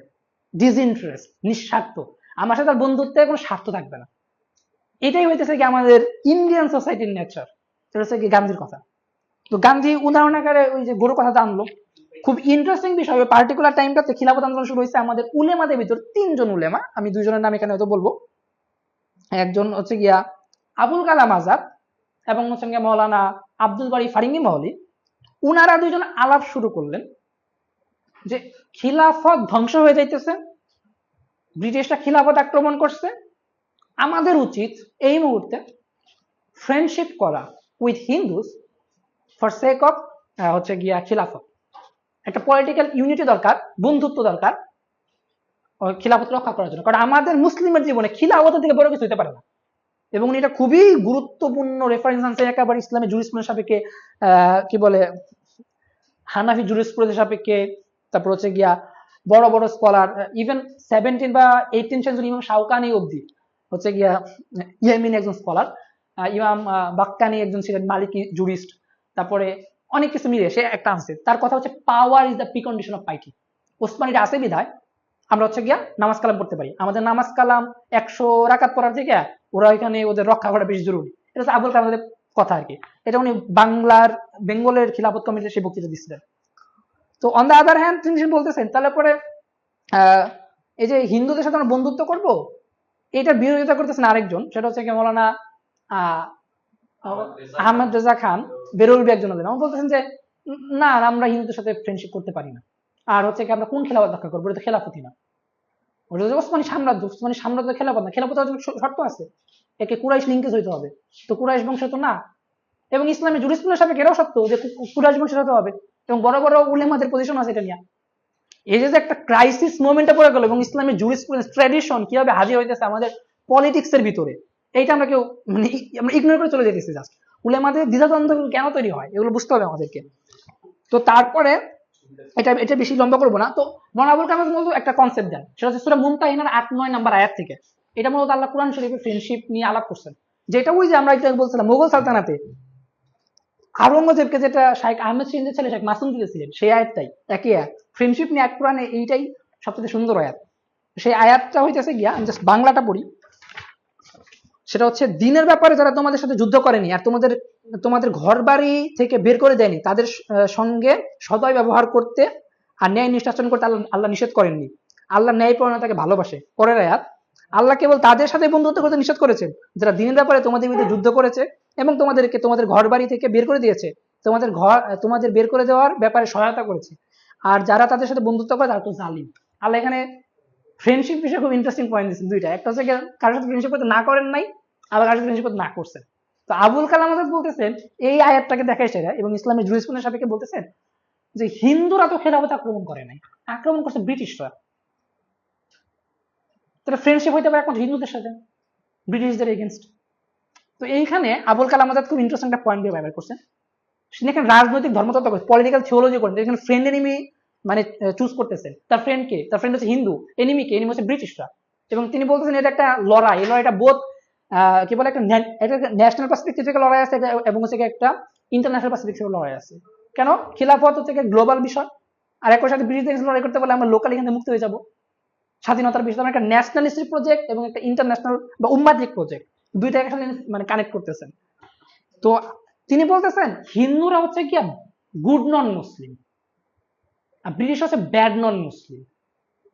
এটা হচ্ছে তার পজিশন। ওই যে কোরআনের যে এটা ছিল, উনি কিন্তু ইসলামের লিগাল মানে জুরিসপ্রুডেন্স সাপেক্ষে বাইরে কিছু বলতেছেন না, ওইটার ভিতর থেকে বলতেছেন। উনি খুব ইন্টারেস্টিং পয়েন্ট এটা। এবং উনি বলতেছেন এটা আমার সেকুলার জায়গা থেকে বলতেছেন উনি, এটাও খুব ইন্টারেস্টিং। তারপরে আহমেদ রেজা খান উনি বলতেছেন যে আজাদ যেটা কইলো এটা তো আসলে ঠিক না। কেন? কারণ আজাদ আসলে একটা মডার্ন ওয়েতে এটাকে ইন্টারপ্রেট করছে, ও আসলে ইসলামিক ট্র্যাডিশন অনুযায়ী সেটা ইন্টারপ্রেট করে নাই, অ্যাটাক করছে সেটা প্রথমে। কেন ইন্টারপ্রেট করে নাই? বলতেছে এই যে যাদের সাথে বন্ধুত্ব করবে, এটা বলা হয়েছে আর কি। এটা লাইনটা হচ্ছে এরকম, those unbelievers who do not fight you on account of your faith neither drive you forth from your homes. এই লাইনটা কুরআনের তাফসীর কারকের ভিতরে সবচেয়ে প্রসিদ্ধ যিনি আব্দুল ইবনে আব্বাস, উনি কিভাবে ব্যাখ্যা করছেন এটাকে? উনি বলছেন এটা তিনটা ওয়েতে ব্যাখ্যা করছেন উনি। একটা হইতেছে গিয়া যারা মূলত নারী শিশু ছিল ওই সময় এবং যারা হচ্ছে গিয়া মদিনা যাইতে পারে নাই, একটা হচ্ছে গিয়া বনু খুজার সাথে হচ্ছে গিয়া রাসূলের চুক্তি ছিল। এই কমিউনিটি বাদে, আসসালামু আলাইকুম, এই কমিউনিটি বাদে যারা ছিল তাদের সাথে এই ফ্রেন্ডশিপের চুক্তিটা হবে না, এটা খাটবে না। এটা উনি ওই ইসলামের জায়গা থেকে বলতেছেন। তাহলে হিন্দুরা কোন কারণে কোন জায়গার সাথে উপরে তিন ক্যাটাগরির ভিতর পড়ে? একটা কারণে তো পড়ে না, তাহলে কিভাবে ওরা গুড নন মুসলিম হয়? ওগুলো তো হয় না। উনি বলতেছেন আবুল কালাম আজাদের এগেনস্টে আসলে ব্রিটিশরা হইতেছে গুড নন মুসলিম, হিন্দুরা হচ্ছে ব্যাড নন মুসলিম। কেন? বলতেছে হিন্দুরা আমাদের খিলাফত আক্রমণ করে নাই, ওটা তো খিলাফত না, আমি তো মানি না খিলাফত, ওটা তো সাম্রাজ্য। কিন্তু আমাদের মুঘল সালতানাত যখন চলে গেছে, আমরা একটা ক্রাইসিস অফ সভরেন্টিতে আছি, আমাদের কোনো কিছু নাই, তো আমাদের সভরেন্টি কোথায় জমা হয়েছে? রাষ্ট্র যখন নাই, সালতানাত যখন সভরেন্টি কোথায় আমার পাবলিক লাইফে। তো হিন্দুরা আমার গরু জবাই করতে দেয় না, গরু কোরবানি করতে দেয় না। ওই সময় ব্যাপক গরু নিয়ে পিটাপিটি হইতেছিল, ঠিক আছে, কাউ মুভমেন্ট চলতেছিল। তো এই যে বিষয়টা চলতে, আমার পাবলিক লাইফ, আমার পাবলিক লাইফের সাথে সভরেন্টির সম্পর্কটা এখানে হাজির করতে হচ্ছে গিয়া আহমেদ রেজা খান। আমি বলতেছি তাহলে একটা বন্ধুত্বের যতই উদাহরণ দেখতে মন যায়, ঠিক আছে, একটা গরু কোরবানি দেওয়া এখন একটা দেখি, আবুল কালাম আজাদ টপিটা বিশেষের, ঠিক আছে। তো এরপরে শুরু হলো আরেকটা কাহিনী। সেখানে বলতেছেন যে তারপরে আমরা কিভাবে কি করবো, এই ফ্রেন্ডশিপের মোয়ামেলাটা কিভাবে হবে। আহমেদ রেজা খান এখানে খুব ইন্টারেস্টিং ইন্টারভেনশন করছে। উনি বলতেছেন যে না, এই মোয়ামেলাটা হবে মূলত দুইটা উপায়ে। একটা হইতেছে কি আমরা অন্তরঙ্গতা যে বন্ধুত্ব মোয়ামেলাতে হাকিকিয়া, যেটা অন্তরঙ্গতা ইন্টিমেসির সাথে রিলেটেড, সেইটা আমরা ব্রিটিশদের সাথে করবো না, কারণ তারাও তো মুসলিম। তো তাদের সাথে কি উপায়ে ফ্রেন্ডশিপ করবো? তিনি ফিকি জায়গা থেকে বলতেছেন আমরা তাদের সাথে গিয়া মুআমালাতে সুউরিয়া, এটা হচ্ছে গিয়া এমন একটা বন্ধু যেটা হচ্ছে মাস্ক ফ্রেন্ডশিপ, সুপারফিশিয়াল ফ্রেন্ডশিপ, মুখে শুধু প্র্যাগম্যাটিক রিজনের কারণে আমরা ব্যবহার করবো এটা ফিকি জায়গা থেকে। তা না হলে কেন? তা না হলে পরে আবুল কালাম বলেছে আমাদেরকে দারুল হার্ব ভারত, আমাদেরকে মাইগ্রেট করতে হবে, মাইগ্রেট করার পরে হচ্ছে কি আমাদেরকে যুদ্ধ করতে হবে ব্রিটিশদের এগেইনস্টে। আহমদ রাজা খান বলতেছে না আমরা এটা করবো কেন, আমরা ঘর বাড়ি ছেড়ে যাবো, হিন্দুরা আমাদের ঘর বাড়ি দখল করে নিবো, আমরা কি এরকম কালেকটিভলি সুইসাইড করবো? আমরা কি পাগল হয়েছি? মানে এটা তো আসলে অসম্ভব কিছু না আর কি, দুই পক্ষেরই লজিক মনে হতে পারে কারেক্ট। তো এই যে এমত অবস্থাতে যে জিনিসটা শুরু হইলো পরবর্তীতে, শুরু গরু কোরবানি নিয়ে খুব ভয়ঙ্কর কেঁচা খিলাফত আন্দোলনের সময়। জমিয়তুল উলামা হিন্দ বলতেছেন খিলাফত আন্দোলন, খিলাফত রক্ষা করার জন্য আমাদের গরু কোরবানিটা কি করতে হবে, মানে গরু কোরবানি দেবো না, গরুর জায়গায় আমরা দুম্বা বা ছাগল ইত্যাদি দেবো। কেন দেবো? গরু কোরবানি তো ওয়াজিব কিছু না, এটা মুবাহ, থিওরি মানে ফিকি জায়গায় তোমরা বলতেছেন। অন দা আদার হ্যান্ড এই আহমদ রাজা খান বলতেছেন না না গরু কোরবানি ওয়াজিব, ফিকি ভাবে। এখন উনি ওয়াজিব বলতেছেন কোন জায়গা থেকে, ওরা না বলতেছেন ওদের কথা ঠিক আছে, ওরা ওয়াজিব না, কিন্তু উনি বলতেছেন যে রাসূলের যুগে নারীরা মসজিদে নামাজ পড়তো, বাট ফিতনা, সেক্সুয়াল অ্যাট্রাকশন ইত্যাদির কারণে ফিকি কন্ডিশন তৈরি হয়, তখন মসজিদ থেকে মানে যার যার রুমে নামাজ পড়ে নারীরা, ঠিক আছে। এই যে নতুন মানে প্রেক্ষাপট, একটা কন্ডিশন তৈরি করতেছে ফিকি ইন্টারভেন করার জন্য, এই জিনিসটা ক্রাইসিস অফ সভরেন্টিতে আমাদের হইছে। এই কারণে আমরা হইতেছে গিয়া কি বলটাকে আমরা ইন্টারভেন করতেছি এখন, যে এই গরুটার আগের মতো মুভা নাই, এখন ওয়াজিব হয়ে গেছে এটা, কারণ এটার সাথে আমার মুসলিম মানে শিয়ার ইসলাম যেটা আর কি, ঠিক আছে, পার্থক্য যেটা আর কি, একজন অমুসলিম মুসলিমের পার্থক্য সূচক কি, গরু সিম্বল অফ শিয়ার ইসলাম হয়ে গেছে, ঠিক আছে। এখন ওদের কাছে এটা symbol of promise of friendship, কারণ ওদের কাছে সিম্বল অফ কি বল শিয়ার ইসলাম, মুসলিমনেসের একটা সিম্বল, এরপরে কি কাঁচাল মানে মুসলিমনেসের সিম্বল, ওর কাছে এটা বাদ দিয়ে দেবো, রাখতে হবে, এমন একটা ঝামেলা। তো এই ঝামেলাটার মধ্যে বন্ধুত্ব কেন্দ্র আলাপে কেন্দ্র করে কিন্তু, তো এই বন্ধুত্বের আলাপটা পরবর্তীতে গরু কুরবানিতে চাইছিলেন মূলত বলেন আব্দুল বাড়ি ফারিঙ্গি মহলে আসেন, উনি এসে বলতেছেন যে আমি আসলে মূলত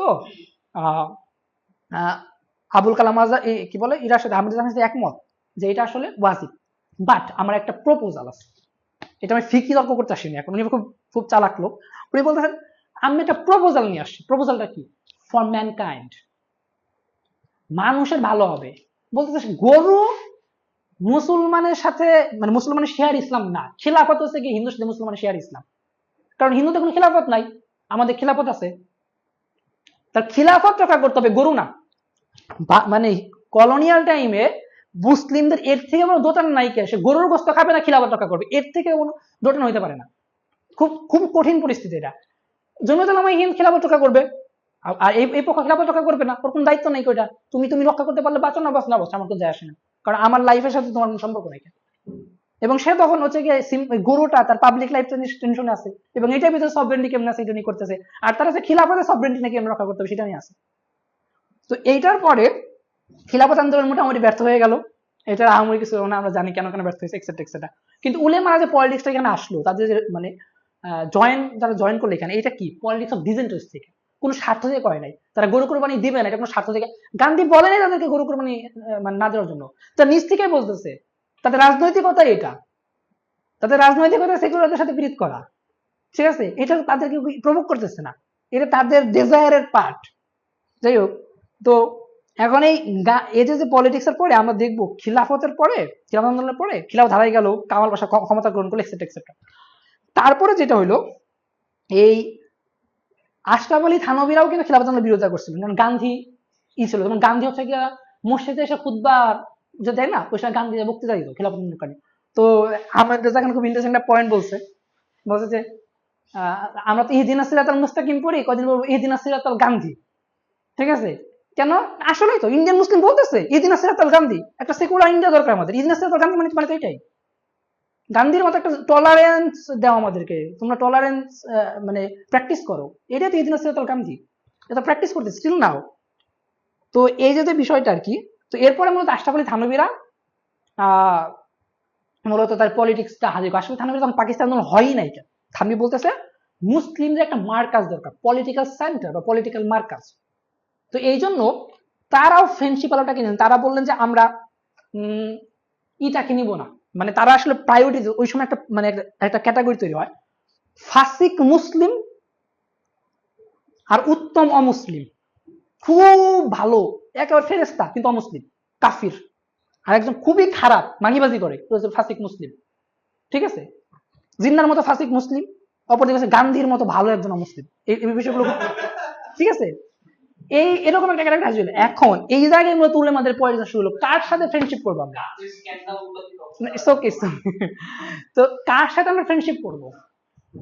এই যে ফ্রেন্ডশিপ আলাপটা উলেমাদের ভিতরে, আশরাফ আলী থানভী উনি বললেন আমরা ফ্রেন্ডশিপ করবো ফাসিকের সাথে।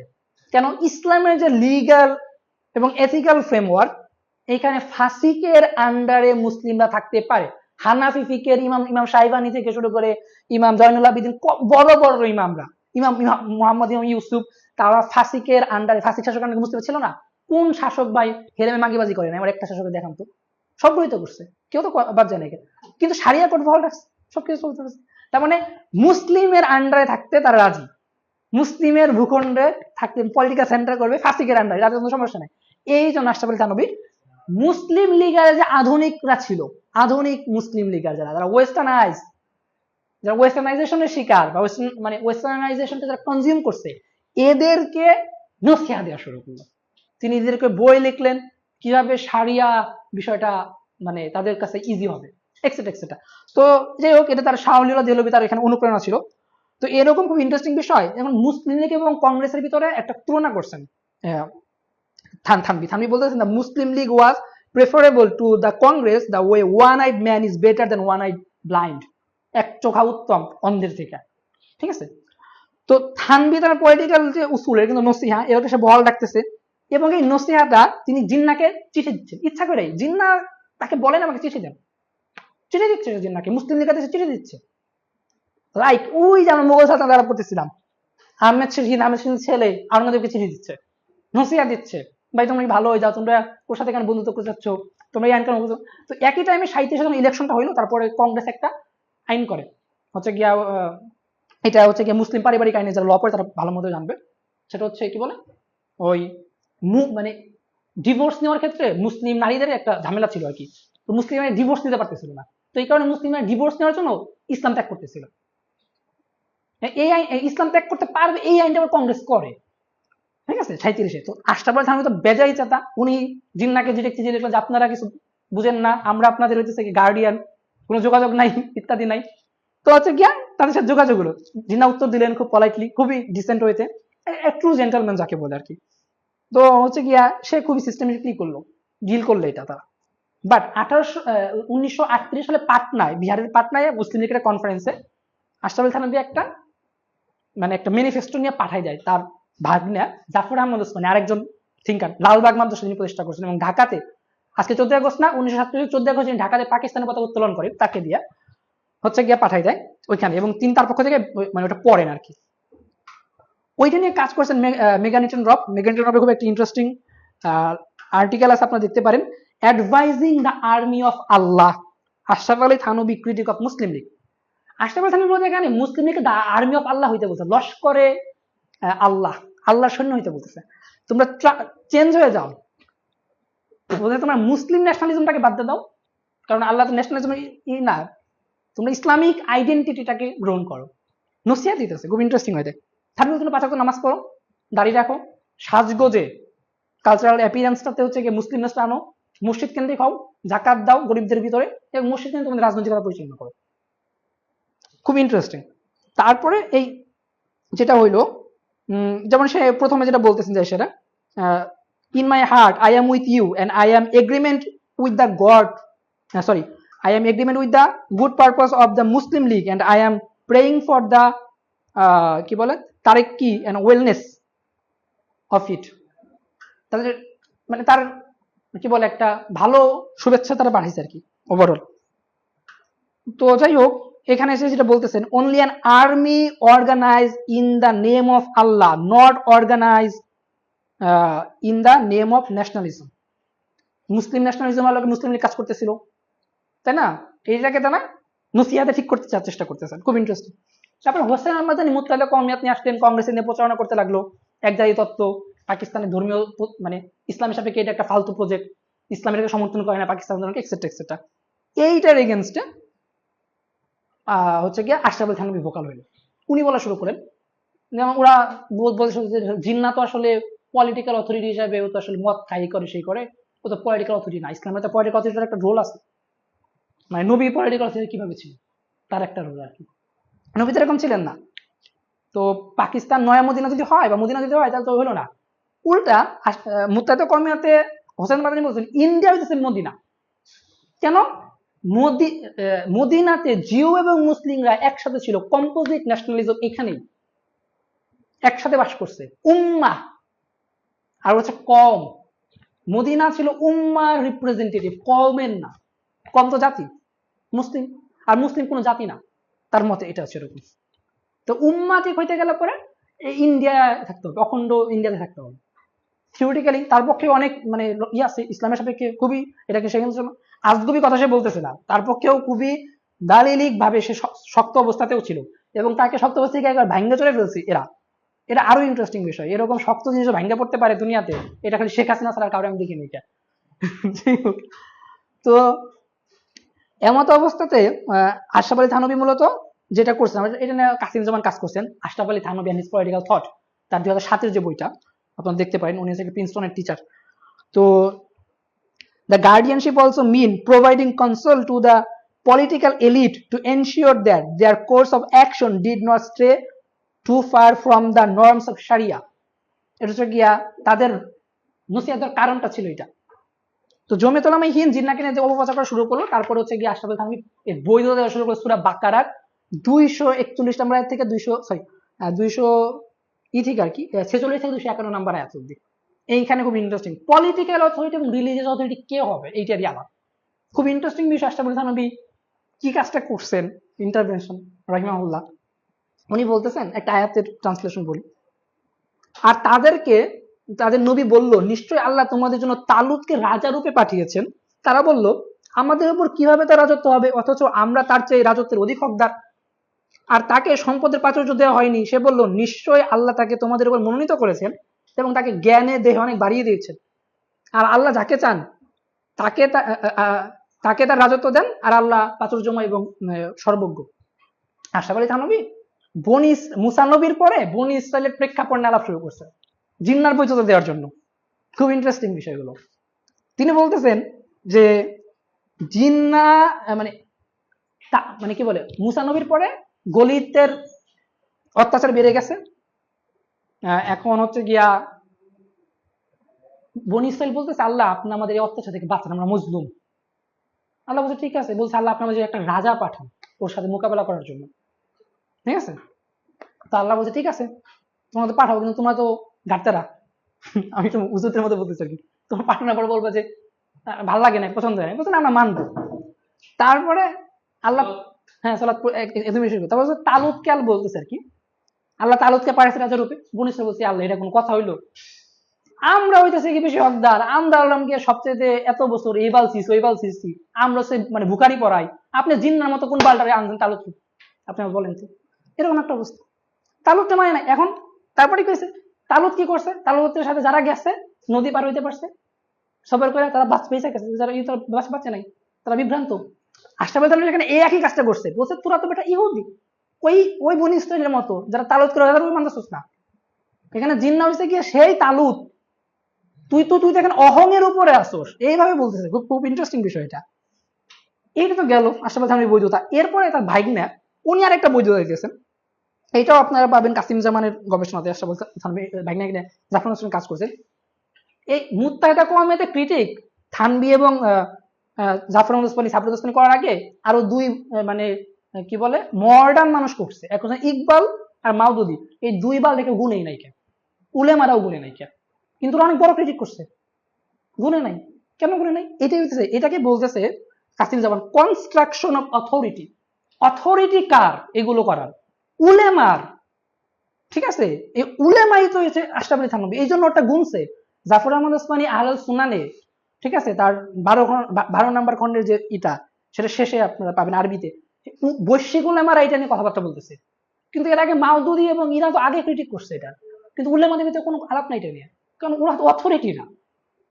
তো উলেমা এখানে এইটাকে তখন জাফর আহমদ ওসমানী বলতেছেন যে আসলে মাদানি বলতেছে এটা মদিনা, মদিনায় পাওয়ার কার ছিল, হুইজ সাবজেক্ট কে, সাবজেক্ট হচ্ছে মুসলিমরা, ক্ষমতা প্র্যাকটিস হচ্ছে মুসলিম, আমার সাবজেক্ট হতে মুসলিমরা, তাইলে পরে এই আন্দোলন সম্ভব।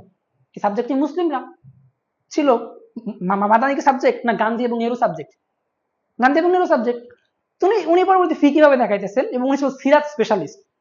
গান্ধীকে মাদানি বলছেন উনি এটা হচ্ছে নববী মানহাজ, আল্লাহ রাসূল মদিনা মাক্কি যুগে এরকম নন ভায়োলেন্ট একটা মুভমেন্ট করছে। তো উনি তো সিরাত স্পেশালিস্ট, উনি বলতেছে এটা নববী মানহাজ, ঠিক আছে। আল্লাহ রাসূল ক্ষমতাকে গেইন করার জন্য ওই সময় ছিলেন, তার মূল ডেজায়ারটা ছিল পাওয়ার, ঠিক আছে। তার কথা হচ্ছে এটা। আর সবচেয়ে বড় বিষয় যেটা, মুসলিমরা তাদের কালচারাল জায়গাতে কম্পোজিট ন্যাশনালিজমের ক্ষেত্রে যেটা সমস্যায় পড়বে, তারা চাইলে হচ্ছে গিয়ে তাদের পলিটিক্যাল যে ডেজায়ার সেটা ফুলফিল করতে পারবে না। তাদের তো আল্লাহর সার্বভৌমত্ব স্বীকার করতে হয়, তারপরে আরো অনেক বিষয় আছে, গরু কোরবানি দিতে হবে, এক্সেট্রা কালচারাল বিষয় তো অনেক আছে, এক্সেট্রা এক্সেট্রা। চাইলে মুসলিমদের আইন গণতান্ত্রিক উপায়ে নাই করে দিতে পারে, অনেক ঝামেলা আছে। তো এই জন্য আমাদের আলাদা ভূখণ্ডই বেটার। এই আলাপটা কিন্তু 1939 তখন লাহোর রেজলিউশন এখনো আসে নাই। পাকিস্তান আন্দোলন লাহোর রেজলিউশন হওয়ার আগের আলাপ করতেছি আমি, এগুলো সব বলে আমাদের আলাপ। লাহোর রেজলিউশন জিন্না শেরে বাংলা কোনো বালি দেয় নাই কেন, তার আগে এরা করতেছে আলাপ এগুলো। খুব ইন্টারেস্টিং বিষয়টা। এখন এরাই নাই হয়ে গেছে দুনিয়া থেকে। তো তারপরে কি হলো, এই যে তারপরে আসলে আরেক উলেমা আমার পছন্দের সাব্বির আহমদ ওসমানী। আশরাফ আলী থানভী মারা গেলেন 43-এ, উনি দেখে যেতে পারলেন না। জাফর আহমদ হোসেন বাঁচান ছিলেন, সাব্বির আহমদ হোসেন পাকিস্তান থেকে পতাকা উঠাইছেন। তো সাব্বির আহমদ ওসমানী বলতেছেন যে এই জিন্না হইতেছেন গিয়া এমন একজন ফাসিক ক্যাটাগরিক্যালি, যে ফাসিককে আমরা লিডার হিসেবে মানতে পারবো, অথরিটি মানতে পারবো। কিভাবে মানতে পারবো? তুমি ইমাম শাইবানি, হানাফি ফিকহের বলা যায় হচ্ছে গিয়ে ইমাম মোহাম্মদ ইমাম ইউসুফ ইমাম শাইবানি, মুসান্নেফ আবি শাইবা লেখক, তো উনার রেফারেন্স দিয়ে বলতেছে যে আল্লাহ রাসূল বলছেন যে খারিজি এবং কাফিরের সাথে লড়াইয়ের ক্ষেত্রে খারিজিদেরকে সমর্থন করার জন্য, যদিও খারিজিদেরকে যেখানে পাবে সেখানে গুলি করে মানে কতল করার কথা বলা হয়েছে, কুত্তার মতো পিটাইতে বলা হয়েছে, জাহান্নামের কুকুর তারা, কিন্তু কাফিরের সাথে খারিজিদেরকে সাপোর্ট করতে হবে। খুব interesting. At the same time ফাসিক এবং এর ক্ষেত্রে কাফিরের ক্ষেত্রে ফাসিককে সাপোর্ট করতে হবে। ট্র্যাডিশন কিভাবে হাজির হইতেছে তার এর ভিতরে। আচ্ছা, তো এই যে এরপরে মূলত উলেমাদের 46 ইলেকশনটাতে খুব গুরুত্বপূর্ণ রোল প্লে করছে, লাইক অ্যাজ সাব্বির আহমদ ওসমানী কলকাতা গড়ের মাঠে, তার খুতবাতুল সাদরাতে আপনারা পাবেন এটা উর্দুতে, যদিও এখন অনুবাদ হয় নাই, তো আমি মূলত অনুবাদ করাই নিছি এবং কিছু ইংরেজি ব্যবহার করছি, ইংরেজি থেকে আমার বাংলার কিছুই আছে। সেটা হচ্ছে কি, উনি বলতেছেন যে এই সময় পাকিস্তান প্রাপ্তির জন্য মুসলিম লীগের সম্ভাব্য সকল উপায়ে সাহায্য করা দরকার, কারণ লীগ এ নির্বাচনে পরাজিত হলে সুদীর্ঘকালের জন্য ভারতীয় উপমহাদেশের উন্নতির পথ অবরুদ্ধ হয়ে যাবে এবং জাতি হিসেবে তাদের অস্তিত্ব বিলীন হয়ে যাবে। এই অবস্থায় মুসলিম লীগকে আসন্ন নির্বাচনে জয়যুক্ত করা মুসলমানের কর্তব্য। তো সোহুল উসমানী ভাগলপুরি নামে একজন আলেম ছিলেন বিহারের, তো উনাকে সিলেট গণভোটের সময় মুসলিম লীগ এবং এখানকার যারা তারা নিয়ে আসেন, এখানকার সিলেট ছিল মূলত জমিয়ত উলামা হিন্দের ঘাঁটি, কংগ্রেসের ঘাঁটি ছিল। তো উনাকে নিয়ে আসার পর উনি একটা ফতোয়া দেন, খুব ইন্টারেস্টিং ফতোয়া এটা। পাকিস্তান সংগ্রামে যোগ দেওয়া জরুরি এবং শরীয়ত মোতাবেক ওয়াজিব, এবং কেবল মুসলিম লীগ প্রার্থীকে ভোট দেওয়া একান্ত কর্তব্য। এটা তার ফতোয়া সহলিয়াতে আপনারা পাবেন, করাচি আরামবাগ থেকে পাবলিশ হয়েছে, বাংলাদেশও পাবেন মাকতাবাতুল আজহারে। তো এই হইতেছে অবস্থা। এই যে উনারা যে দিলেন, ভোট টোট দিয়ে বানাইলেন, পাকিস্তান আসলে কায়েম হইলো, ফাইন। জিন্না তো 47 পর 48-এ মারা গেলেন, সংবিধান সভা শুরু হইলো। এখন লিয়াকত আলী খানরা বলছেন আমরা একটা সেকুলার রিপাবলিক বানাবো। এখন কেমনটা লাগে, এতদিন বই হচ্ছে সারিয়া নিয়ে আলাপ করলো, ইসলাম নিয়ে আলাপ করলো, অমুক করলো তমুক করলো। মুসলিম লীগের সাথে, মডার্ন মুসলিম লীগের সাথে উলেমাদের যেখানে ছিল একটা পরিপূরক অংশীদারিত্ব, শরিকানা সম্পর্ক, পলিটিক্যাল অথরিটি এবং রিলিজিয়াস অথরিটি, ওই যে কিং তালুতের সাথে যেভাবে বনি ইসরাইলের একটা অংশ শরিকানার ভিতর দিয়ে কাজ করছিল, সেইটা এইখানে নাই হয়ে গেল। এখানে শরিকানাটা ফাংশন করতেছে না। এখানে লীগের সাথে, মুসলিম লীগের সাথে উলেমাদের ঝামেলা শুরু হলো। এইটাকে দেখবেন নিউ মিডিয়া বলে যে উলেমা মুসলিম লীগ হচ্ছে গিয়া গাদ্দার, জিন্না হইতেছে গিয়া অমুক সেকুলার, ওরা আমাদের সাথে বিশ্বাসঘাতকতা করছে, হ্যান করছে, পাকিস্তান ছিল অমুক, বানাইছে না পাকিস্তান, ব্লা ব্লা ব্লা ব্লা বলে। তো এইটাকে ওরা বুঝতে চায় না। কেন? কারণ পাকিস্তান হবার আগে পুরো টাইমটা মানে প্রি মডার্ন টাইম থেকে পাকিস্তান কলোনিয়াল টাইম অব্দি নসিহার রাজনীতি যেমন ফাংশন করছে, সেটা পাকিস্তান রাষ্ট্র, আধুনিক রাষ্ট্র যেটা, সেটা সেভাবে ফাংশন করতেছে না। সে দেখতেছে আমি জিন্নাকে এত নসিহা দিলাম, তারপরেও লিয়াকতকে এত বুঝাইলাম, তাও লিয়াকত সেকুলার রিপাবলিকই বানাবে। লিয়াকত নামাজ পড়ে, কিন্তু তারপরে সেকুলার রিপাবলিক কেন বানাবে? সমস্যাটা কোথায় আসলে? দেন আসলে বলতেছে যে সমস্যা ধরতে পারতেছে, আসলে তারা খুবই কনফিউজ হয়ে যাচ্ছে। তো সাব্বির রহমান ওসমানী তখন পাকিস্তানের সংবিধান সভাতে বললো যে পাকিস্তানকে ইসলামের শাসনতন্ত্র বানাইতে হবে, ইসলামের বুনিয়াদে বানাতে হবে। খুব ইন্টারেস্টিং বিষয় এই যে উলেমাদের সাথে মুসলিমদের ক্যাচালটা, এই ক্যাচালটা লাগলো কেন এসেছিল, এবং এই ক্যাচালটা থেকে মানে সমাধান ওটা কিভাবে করলেন? যেমন আমি এখানে বলতেছি যে এইটা কি মানে যেমন কংগ্রেসের উলেমারা, হোসেন মাদানি বা ন্যাশনালিস্ট উলেমা বলে এদেরকে, এরা কিন্তু আগেই বলছে তোমাদের সাথে এদের ঝামেলা লাগবে, এরা ফাসিক, এরা দিনে আবার বুঝে না, উল্টাপাল্টা আচরণ করবে, তোমরা মানতে পারবে না, এর থেকে কাফিরদের সাথে থাকি, আমাদের দিনে আমরা বুঝবো, ঠিক আছে, ওরা নাক গলাবে না, এরকম আর কি। তো এটা কিন্তু করা শুরু করছে অলরেডি মুসলিম লীগ। এটা কি তার মানে মাদানি এবং আজাদের মানে কথার যৌক্তিকতার প্রমাণ, নাকি এমন কোনো কিছু যেটা আমরা দেখতেছি না, দেখেও দেখি না, যেটাকে আমি এখানে বলতেছি মুখ দেখে যাইকেছে না, মুখের আড়ালে পড়শি লোকায় তার ইতিহাসের অব্যক্ত যন্ত্রণা। তো একটু সাহিত্যিক ঢঙে বলছি আর কি, যাই হোক। তো এখানে আমরা আলাপ করতে এসে মূলত মাহমুদ নামদানি, একজন পোস্ট কলোনিয়াল থিওরিস্ট, তাকে আমরা আনতেছি। মাহমুদ নামদানি মূলত ইসলামিজমের আলাপ করতে এসে বলতেছেন, contemporary modern political Islam developed as a response of colonialism. Colonialism posed a double challenge, external and internal. The challenge of foreign domination and the need of internal reform to address the weakness of exposed by the external aggression. এই মাহমুদ নামদানির কথা যদি আমি সরল অনুবাদ করি, colonialism বা পরবর্তীতে আধুনিক রাষ্ট্রে গঠন করার ভিতর দিয়া মূলত দুই ধরনের চ্যালেঞ্জের মুখোমুখি হয়েছে মুসলিমরা আর কি। একটা ইন্টারনাল চ্যালেঞ্জ, একটা এক্সটার্নাল চ্যালেঞ্জ। এক্সটার্নাল চ্যালেঞ্জ নাই হয়ে গেছে কলোনিয়ালিজম চলতে, কিন্তু ইন্টারনাল চ্যালেঞ্জ যেটা, সেটা রয়ে গেছে। আধুনিক রাষ্ট্র সেই উপনিবেশিকতার দাগ বহাল তবিয়তে এখানে আছে, উপনিবেশ চলে গেছে বাট উপনিবেশিকতা সেটা আছে। তো এইটা আমরা মাহমুদ থেকে নোক্তা আকার নিলাম। পরবর্তীতে নসিহার রাজনীতির যারা তাত্ত্বিক ছিলেন, লাইক আশরাফ আলী থানভী, উনারা কি এই বিষয়টা বুঝেন না আগে যে আধুনিক রাষ্ট্রের বিষয়? না, ওনারা বুঝেন নাকি, কারণ ওনার কাছে এটা নতুন বাস্তবতা। কিন্তু একজন বুঝছেন, এবং সেবার মুসলিম লীগে ব্যাপক ক্রিটিক করছেন, মোহাম্মদের জিনা ক্রিটিক করছেন, ইভেন টু নেশন থিওরিকে ক্রিটিক করছেন। আবার একই ব্যক্তি হোসেন মাদানিকে ক্রিটিক করছেন। এখানে কিন্তু উলেমারা হোসেন মাদানি ক্রিটিক করছেন, জিন্নাদের ক্রিটিক করতেছেন না, তাদেরকে লেজিটিমেসি দিচ্ছে। আর এ জিন্নাদেরকে ক্রিটিক করছে মুসলিম ন্যাশনালিজমের, ইন্ডিয়ান ন্যাশনালিজম ক্রিটিক করছে, মাদানিদের ক্রিটিক করছে, সে হচ্ছে মাওলানা আবুল আল্লাহ মওদুদী, জামাতি মৌলানা বলে আর কি অনেকে, যাই হোক পরিচয় করানোর জন্য সহজ নাম আর কি।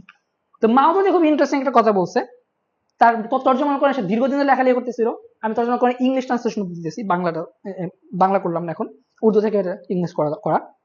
সেটা হচ্ছে পাকিস্তান রাষ্ট্র যে হবে, এইটার সবরেন্টিটা এটা কিসের ভিত্তিতে হবে, সার্বভৌমটা কে, এখানে সার্বভৌম ক্ষমতা অধিকারী কে? মানে কোশ্চেন করতেছে, যদি পাকিস্তান রাষ্ট্রটা সার্বভৌম ক্ষমতা আল্লাহর না হয়, ওয়েস্টার্ন ডেমোক্রেটিক পপুলার সবরেন্টির আলাপ আসে, তাহলে তো এটা পাকিস্তান হলো না, তাহলে তো ইন্ডিয়াতে থাকতে পারতাম। তাহলে তো ইন্ডিয়াতে থাকতে পারি, আমাদের পাকিস্তান বাল ফালানোর মানানো দরকার কি আমাদের? ইন্ডিয়াতে থাকতে পারতাম আমরা, একই তো জিনিস। ওইটাও তো একটা western Democratic popular sovereignty base একটা রিপাবলিক, আমরা ওইখানে একই জিনিস বানাবো কেন? তাহলে আলাদা কি হলো? আমাদের রাষ্ট্রের সাথে কামাল রাষ্ট্রের পার্থক্য কি হলো? ঠিক আছে, তাহলে আমরা কি বাল ফেলতে আন্দোলন করলাম? উনি কিন্তু মানে এই যে মুসলিম লীগের ব্যাপক ক্রিটিক করছেন এগুলোর কারণে, কারণ আসলে কি মডার্ন যে ভ্যালুস গুলো এগুলোকে কনজিউম করতেছে, ওরা ইসলামটাকে করতেছে না। তো এখানে খুব ইন্টারেস্টিং বলছেন, the question which is foremost significance to me, Maududi said, is whether in this Pakistan system of government will based on sovereignty of God, or as per the Western democratic principle, the sovereignty of people. In this case of former, it would certainly be Pakistan, otherwise it will be না পাকিস্তান। খুবই সহজ কথা, আল্লাহ সার্বভৌমত্ব না থাকলে এটা পাকিস্তান আর না পাকিস্তান। এই জন্য আবার অনেক বাচ্চা কাচ্চারা ফেসবুকে বলে যে হচ্ছে গিয়ে মাওদুদি প্রথম না পাকিস্তান তত্ত্বের জন্য। অদ্ভুত কথাবার্তা, প্রেক্ষাপটে বলে না, খালি মাওদুদি না পাকিস্তান তো ফ্যাক্ট বলছে তো, মাওদুদি এটা অস্বীকার করতেছে না কেউ, এটা শব্দের খেলা করা আর কি। তো যাই হোক, কি বলে তো মাওদুদি মূলত এই শাসন কাঠামো নিয়ে আলাপ করতেছেন প্রথম থেকে। উলেমারা কিন্তু শাসন কাঠামো আলাপ করে নাই, ওরা খালি লেজিটিমেসি দিয়ে মুসলিম ল্যান্ডের আলাপ করতেছেন, মুসলিম রুলারের মানে শাসকের আলাপ করতেছে, এই তো। তো এই অবস্থায় উনারা যে শাসন কাঠামো বা ক্ষমতা নিয়ে আলাপ করে নাই, পাকিস্তান বাস্তবতায় তার প্রমাণ কিভাবে পাবো আমরা? প্রমাণটা পাইতে চেষ্টা করছি। আমি আরেকটা কথা হবে 43-44 দিকে লিখতেছেন ওনার, it seems that the Ligar will be successful and whatever Muslim state will be established will be governed by those whom we call Fasik or Fazir, Big Sinner. If through your efforts this Muslim Ligar become religious and honest, and if they are the ones who govern the state, then it is all right. We are not interested in governing a state. Our sole aim is that whatever Muslim state is established, that should be in the hands of religious and honest person, so that Allah's Deen Islam resides supreme. এখানে তারা শাসকের উপর গুরুত্ব দিচ্ছে, ক্ষমতাতে না। তারা শাসক interested না পাওয়ার নিয়ে। কেন তা পাওয়ার মানে ইন্টারেস্টেড না? কারণ উলেমা এজ আ ক্যাটাগরি পাওয়ার থেকে বিচ্ছিন্ন ছিল আগে থাকতে, কলোনিয়াল টাইমের আগেও ছিল, প্রি মডার্ন টাইমে তারা শুধু ওই হারিয়া ওই যুগের ভিতরে ছিল, আব্বাসী আমল থেকে ছিল। তারা নিজেদের বিষয়টা নিয়ে শুধু ছিল, তাই না? তারা পাওয়ার প্র্যাকটিস করতে যায় নাই তো। এই কারণে তিনারা এটা নিয়ে পড়াছে। কিন্তু মাওদুদি তো মডার্ন মানুষ, ঠিক আছে, মুসলিম লীগও মডার্ন, কিন্তু মাওদুদির ভিতরে ইসলামিক ভ্যালু গুলো আছে, সে ইসলাম নিয়ে আলাপ করতেছে। তো এইখানে মূলত আলাপটা, এই যে মাওদুদি কিন্তু আধুনিক রাষ্ট্রটাকে বুঝলো, থানভীরা আধুনিক রাষ্ট্রটাকে বুঝলো না। এই কারণে সাব্বির আহমদ ওসমানী যখন দেখলো যে ওরা সেকুলার রাষ্ট্র বানাইছে, তখন সাব্বির আহমদ বুঝতে পারলো যে আসলে ঝামেলাটা আসলে শাসকদের নসিহাদের ভিতরে হইতেছে না। শেখ হাসিনার তাহাজ্জুদ পড়াইয়া বাংলাদেশে কোনো বালটাও হবে না, ঠিক আছে? তো এই হইতেছে কাহিনী। এইটা মাধুরী বুঝলো কিভাবে, এবং এটা আরো কেউ বুঝছেন কিনা? আমরা ওয়েস্টার্ন পলিটিক্যাল থট একজন খুব রিনোয়েড পলিটিক্যাল থিঙ্কার এবং জুরিস্ট, ফকি বলতে পারি আমরা, ইমাম আবু হানিফার মতো রোমান গ্রিক আইনের ফকি বলা যায় তাকে, কার্ল স্মিথ, যিনি হিটলারের ওয়েমার রিপাবলিকে লেজিটিমেসি দিয়েছেন। হ্যাঁ, political theology 4 chapters in concept of সভরেন্টিতে কার্ল স্মিথ দেখাইতেছেন যে আধুনিক রাষ্ট্র নামে যে বালটা আমাদের সামনে উপস্থিত আছে, এইটার যে সার্বভৌমত্বের কাঠামো, এটা তো মূলত একটা ধর্মতাত্ত্বিক বিষয়। এটা তো মূলত ওই থিওলজিরই একটা নিধর্মীকরণ, ডিথিওলাইজেশনের একটা রূপ মাত্র। আল্লাহ যেরকম বিধানদাতা, আধুনিক রাষ্ট্র বিধানদাতা। আল্লাহর যেরকম আইনি কাঠামো আছে, আধুনিক রাষ্ট্র আইনি কাঠামো আছে। আল্লাহ যেরকম যার উপরে মানুষের উপর ক্ষমতা প্রয়োগ করতে পারে, তাকে শাস্তি দিতে পারে, তার গলা নাই করে দিতে পারে, তার আইনের ভিতর দিয়ে আধুনিক রাষ্ট্র সেটা পারে। আল্লাহ যেরকম হইতেছে আল্লাহ কুদরত আছে, আধুনিক রাষ্ট্র স্টেট অফ এক্সেপশন আছে, জরুরি অবস্থা আছে, আইন স্থগিত হয়ে যায়। তো আধুনিক রাষ্ট্র জিনিস হয়তো ধর্মেরই মামলা, তো লিবারেল জরমি করা দরকার কি আমাদের? কাশ্মীরের কথাবার্তা খুবই সিম্পল। তাইলে এই লিবারেল জরমিটা আমরা করবো না। কাশ্মীর বলছে, কাশ্মীর লিবারেলিজমের সবচেয়ে বড় ক্রিটিক করেনেওয়ালা একজন, ঠিক আছে? এবং সে এত ক্রিটিক করছে যে হিটলারকে সমস্ত সভরেন বানাই দিছে আর কি। আসেন, তো এমত অবস্থাতে উসমানী এবং থানভী ওসমানীর পক্ষে এইটা মডার্ন স্টেটের এই ফর্মুলাগুলো বোঝা পসিবল ছিল না, কিন্তু মদুদির পক্ষে বোঝা পসিবল ছিল। এইটাই হইতেছে মডার্ন ইসলামিজমের শক্তি, সে পাওয়ারকে ডিফাইন করতে পারতেছে। নসিহা এখানে পাওয়ারকে ডিফাইন করতে পারতেছে না। বাট পাকিস্তান আমাদের এমন একটা রিয়েলিটি দিতেছে যেইখানে খুব দ্রুত সময়ের ভিতরে ভুলকে সংশোধন করতে আছে না। টেস্ট পরীক্ষার 1 মাস আগে পড়াশোনা করার পর টেস্ট পরীক্ষা খারাপ হয়েছে, তারপর পরের 3 মাস ভালো করে A+ পেয়ে গেছে, এরকম হয়েছে না? তো নসিহার রাজনীতি আলাদা, উলেমারা মতো ওই টেস্ট পরীক্ষায় ফেল করার পরে 3 মাসের পাস করা বা মানে ভালো রেজাল্ট করা বা বুয়েটে চান্স পাওয়া ছেলে আর কি, ঠিক আছে? আর মাহমুদুল থেকে লাগাতার পড়াশোনা করা ছেলে পেলে। তো এই যে অবস্থাতে এইটার পরে কি হলো, নসিহার রাজনীতি রূপান্তর ঘটলো। রূপান্তরিত আমি মূলত লাকানির জায়গাতে ব্যবহার করতেছি, মেটাফোর। কিসে রূপান্তর ঘটলো? ট্র্যাডিশনাল ইসলামিজমে। ট্র্যাডিশনাল ইসলামিজম কি? এইটা হইতেছে গিয়া তার ব্যক্তি বা শাসকের জায়গা থেকে নসিহাটাকে রাষ্ট্রের দিকে নিয়ে গেল। শাসকের নসিহাতে কোনো পাল্টা হবে না, রাষ্ট্রকে ঠিক করে। রাষ্ট্র এই অহংকারী, এর আগে নসিহা দরকার, এর ভিতরে সমস্যা আছে, একে আগে মুসলিম বানাও। এরা যদি ফাসিক বানাইতে পারে তাহলে পরে অ্যাটলিস্ট আমাদের নসিহা অনুযায়ী ফাংশন করতে পারবো। আমি যদি কুফুরের ভিতরে থাকি তাহলে আমি আর কি করতে পারবো না। মুমিন আলাপ তো পরে, আগে ফাসিক বানালে চলতে পারবো আমার সিস্টেমের ভিতর দিয়া। তো এইটা করার জন্য তারা কি করলো? তারা 22 দফা দিল, ঐতিহাসিক 22 দফা। সকল ধারার উলেমা, জামাত ইসলাম, বেরুলবি, শিয়া, দেওবন্দি, তারপর হচ্ছে গিয়া আরো যা আছে সকলে মিলে, সোলাইমান নদভী ছিল, তারপর ইরা ছিল কি বলে মাওদুদি ছিল, তারপর জাফর আহমদ ওসমানীরা ছিল, তাকি ওসমানী মুফতি শফি ছিল, এরকম আমাদের এই অঞ্চলে শারশি নাফির ছিল, শামসুল্লাহ ফরিদপুরে ছিল, এরকম আরো অনেকে ছিল। ঠিক আছে, সকল উলামারা 22 দফা দিল। সিলেটে কনফারেন্স হলো, করাচিতে কনফারেন্স হলো, কিশোরগঞ্জে কনফারেন্স হলো, তারপরে 22 দফা দিল। 22 দফা দিল ইসলামিক মানে একটা অবজেক্টিভ রেজলিউশন তৈরি করে পাকিস্তান কনস্টিটিউশনের। সংবিধান সবাই যখন সংবিধান সভা করতেছে কিছু বুইড়া লোকেরা, ঠিক আছে, পাকিস্তানের সংবিধান সভা 9 বছর ধরে হয়েছে। এর থেকে বড় সংবিধান সভা দুনিয়াতে হয়েছে কিনা আমার সন্দেহ আছে। 9 বছরে এই সংবিধান কেন হয়েছে? কারণ এই যে এরকম চ্যালেঞ্জ তো আর করো, ভারতের চ্যালেঞ্জ নাই রে ভাই। কারণ ভারতের তো যে কোনো মুসলিম, সে হোক মাদানি আর হোক হইতেছে কি একজন সাধারণ মুসলিম, সে তো অলরেডি নাগরিক হয়ে গেছে, সেকুলার নাগরিক হয়ে গেছে। ওর তো মুসলিম সেলফ নিয়ে কোনো কোশ্চেনই নাই এখানে। ও তো সিটিজেন নিয়ে আলাপ এখানে। ওর তো নুনু কাটা হয়ে গেছে অলরেডি। ও এখানে আর কিসের সন্তান উৎপাদন করবে? ওর সন্তান উৎপাদন ক্ষমতাই নাই কে। কিন্তু আমার তো আছে, এখন আমার তো ফিতনা করে ঝামেলা আছে, দাঁড়িয়ে আছে তো আমার সামনে। তো আমি কেউ ই করবো? আমি কি বিয়ে করবো নাকি জিনা করবো, না হইতেছে গিয়া মানে মোতাবিক? আমার জটিলতা, আমার ক্রাইসিস তো বুঝবে না। ঠিক আছে, তো এই ক্রাইসিসটা পাকিস্তানে পড়তে হয়েছে মুসলিমদেরকে। তো এই যে ক্রাইসিসের ভিতরে একটা সমাধান করলো ট্রেডিশনাল ইসলামিজম হিসেবে। তারা 54 ইলেকশনে মুসলিম লীগের গরিমসির কারণে মুসলিম লীগের এগেনস্টে তারা ঐক্য করলো। কাদের সাথে? আওয়ামী লীগের সাথে, কৃষক প্রজার সাথে। হ্যাঁ, আওয়ামী মুসলিম লীগ, মানে কৃষক প্রজা, এবং হচ্ছে গিয়া আপনার হচ্ছে গিয়া অন্য কি আরেকটা আছে, আহ নিজাম ইসলাম, ওরাই মূলত নিজাম ইসলাম। এটাই নিজাম ইসলাম, যাদের নাম করছে এটাই নিজাম ইসলাম। যাই হোক, আরেকটা ছিল আর কি, গণতন্ত্রী দল আর কি, হাজি দানিশদের। তো ওরা এদের সাথে ঐক্য করলো।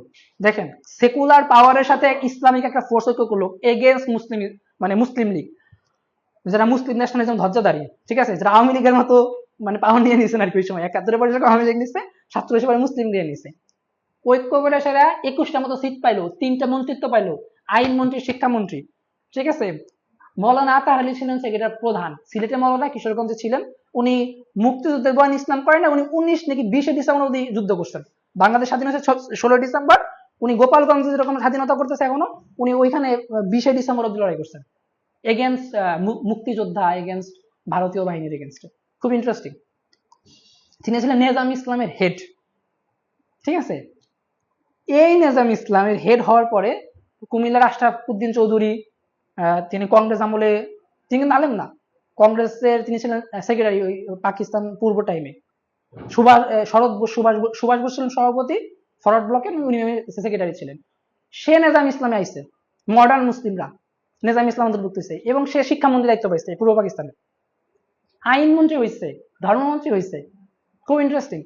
এই নিজাম ইসলামী 56 যেটা কনস্টিটিউশন করা হয়েছে পাকিস্তানে, এই নিজাম ইসলামী হইতেছে গিয়া সেইটা মানে করছে, সকলকে নিয়ে সামনে থেকে সংবিধানের অবজেক্টিভ রেজলিউশন করছে, ইত্যাদি সবকিছু করছে। এর ফলে কি হয়েছে, পাকিস্তানের যে সংবিধান অবজেক্টিভ রেজলিউশন যেটা, সেইখানে বলা আছে কি, sovereignty over into the world belongs to Allah Almighty alone, and the authority which He has uh, of the state of Pakistan through its people for being exercised within the limits of prescribed by Him. It is sacred trust.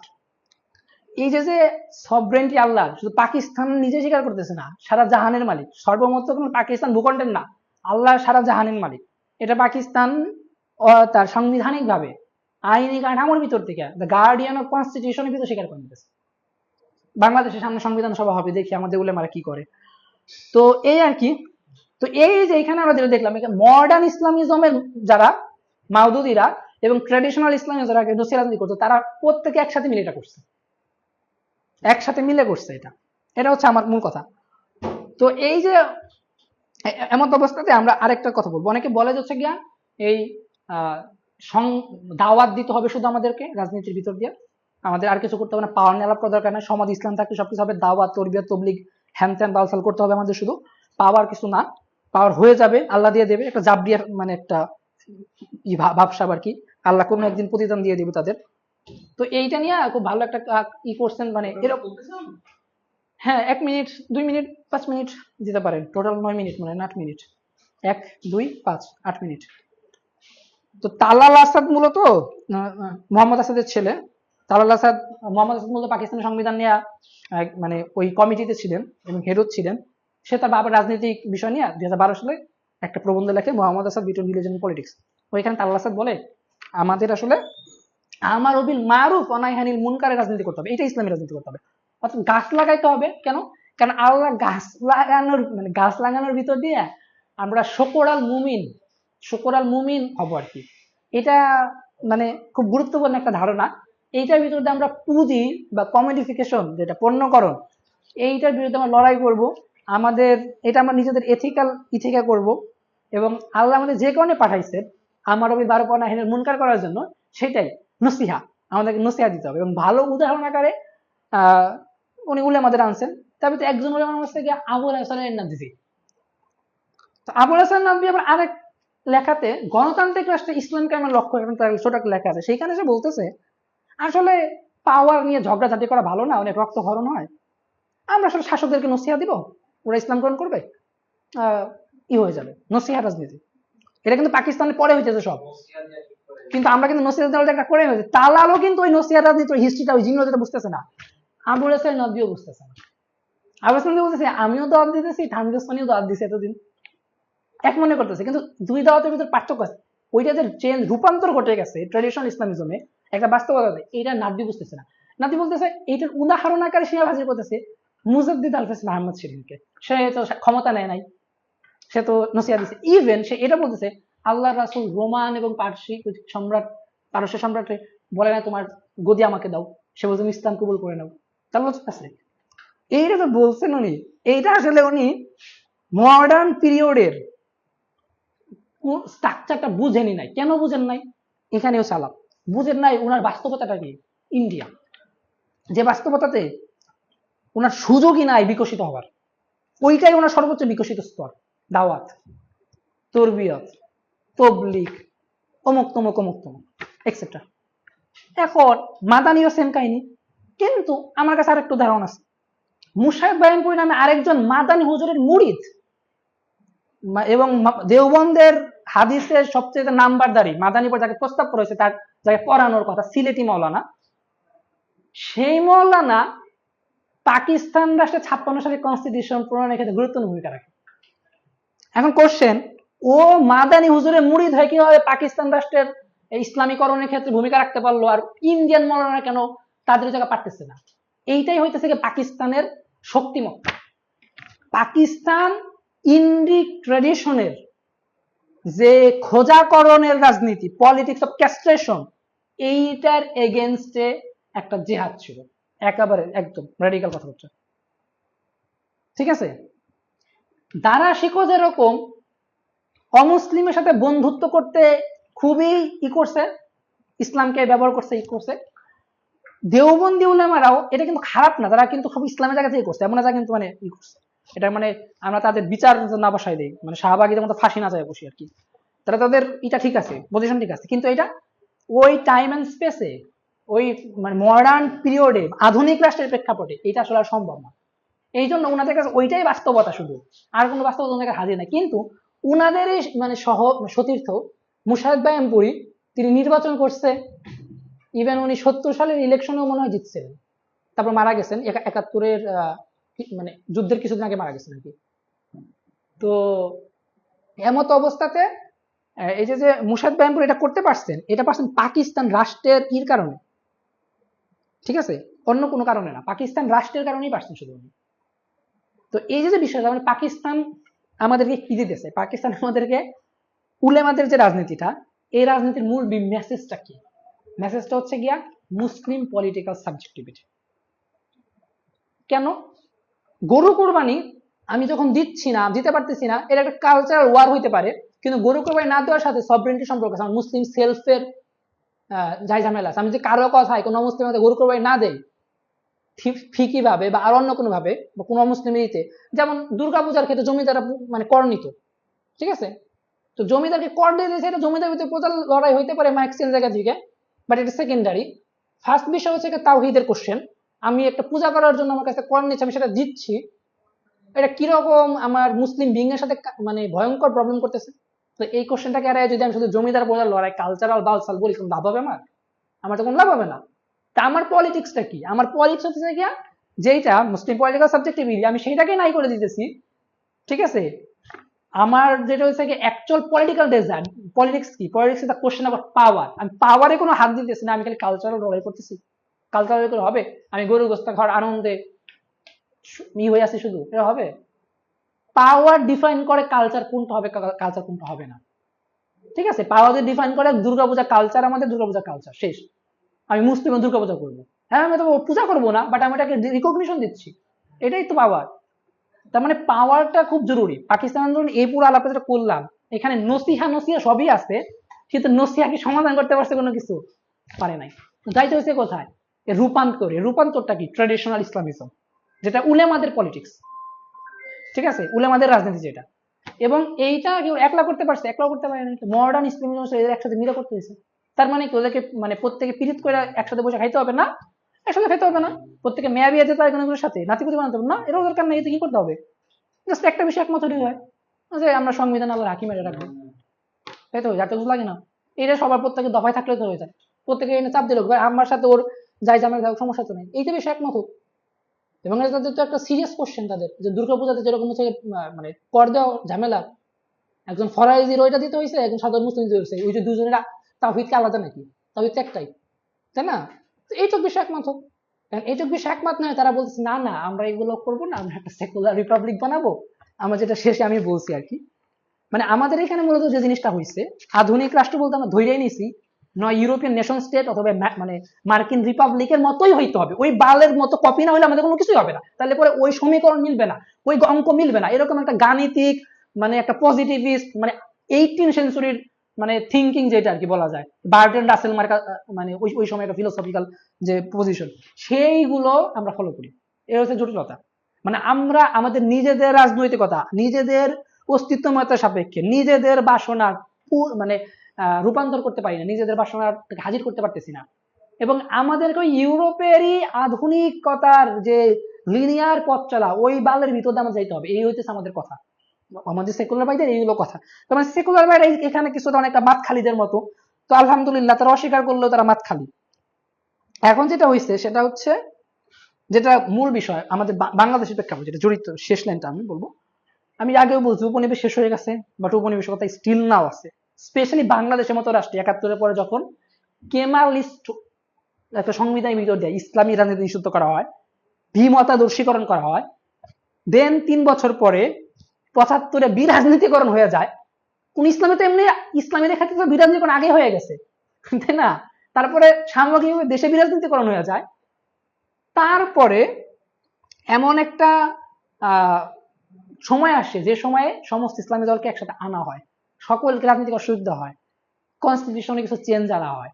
এই যে মোমেন্টটা, এই মোমেন্টটাকে আমাদেরকে বুঝতে হবে। ওই সময় traditional Islamism, Nizam ইসলাম, modern ইসলাম, জামাত ইসলাম, মুসলিম লীগ, মুসলিম nationalist যারা, even যারা হচ্ছে গিয়া মানে কি বলে মানে মুসলিম লীগও না, বাট হচ্ছে কি মুসলিম চৈতন্য যাদের ভিতরে আছে, আওয়ামী লীগের ভিতরে অনেকের মুসলিম চৈতন্য আছে, তারাও বা অন্যান্য যারা ছিল, তারা প্রত্যেকে মিলে এমন একটা রাজনৈতিকতা বা এমন একটা রাজনৈতিক পরিসর তৈরি করতে পারছিলেন, যে পরিসরটা ছিল সবচেয়ে আদর্শ মোমেন্ট আমাদের জন্য। কিন্তু এই আদর্শ মোমেন্ট আমাদের তো সেকুলার ভাই তো সুখে থাকতে ভূতে কিলায়, তারা ভালো লাগে নাই। তারা বলছে জিয়া এত বড় পাপ করে ফেলছে, পুনর্বাসন করে ফেলছে, এই করছে সেই করছে, তারা চলতে থাকলো। এই যে চলতে থাকে একটা বড় আলাপ, তারা কেন চলতে থাকে, এনিমিটাকে তারা কেন রাখে, এই এনিমির উপর তারা কিভাবে লাশ রাজনীতি করে, এনিমি লাশ না পেলে তাদের অস্তিত্ব টিকে না, এগুলো অনেক বিস্তারিত আলাপ করতে হবে, এখন আসি লিম্বেমে পড়ার টাইম নেই আমাদের। জাস্ট এইটুক বলবো, আমাদের বাংলাদেশ রাষ্ট্রের ক্ষেত্রে নর্মালি যেটা হয়, বাংলাদেশ রাষ্ট্রের কাঠামোটা মূলত ফরাসি, ইংরেজ, ভারতীয় ন্যাশনাল নেশন স্টেট অথবা আমেরিকান রিপাবলিক, এই দুই ধারা, সেকুলার দিকে দুই ধারার মত আছে। এক ধারা আছে একটা নেশন স্টেট স্ট্রাকচারে থাকবে জাতি রাষ্ট্রের মতো, আর যা না আমরা একটা সকলকে নাগরিক অধিকার দিব, সকল হুজুরও তার ধর্মীয় রাইট পাবে, ইত্যাদি দিতে হবে। তো এরকম একটা রিপাবলিক তারা তৈরি করবে। এখন অনেকে বলছে দ্বিতীয় রিপাবলিক, কেউ বলছে তৃতীয় রিপাবলিক, আমরা জানি না আমরা কততম রিপাবলিক বানাবো। তো এই যে অবস্থা, তারা কি বলে সাম্য, মানবিক মর্যাদা, সামাজিক ন্যায় বিচার, এইটার উপর ভিত্তি করে আমরা একটা রিপাবলিক বানাবো, যেখানে প্রত্যেক জাতি ধর্মীয় অধিকার পাবে। কিন্তু এই ধর্মীয় অধিকার, নাগরিক অধিকার এইগুলো করতে যায় সেটা তারা যেটা করছে, তারাও ওই যে পলিটিক্স অফ ক্যাস্ট্রেশনটা করতেছে। তারা পূর্বের যে রাজনৈতিক দশা পাকিস্তান আমলের, মানে ওর তো এটা প্রবলেম না, ও তো সাম্য মানবিক মর্যাদার ভিতরে ইন্টিগ্রেট হইতে পারে, আমি তো পারি না। আমার তো সমস্যা, এখন আমার রোগ বলছে না না তোমার এটা রোগই না, সমাধান আমি করে দিতেছি, এটা ওষুধ খাও, না পা খাও, জ্বর সেরে যাবে। এখন কাহিনী যে আমার তো ডেঙ্গু হয়েছে, না পা খেলে সারবে না, এটাও বুঝে না। মানে ও আমাকে ডিফাইন করে, আমার ভ্যালুয়েট করতেছে, আমি ডিফাইন করতে পারতেছি না।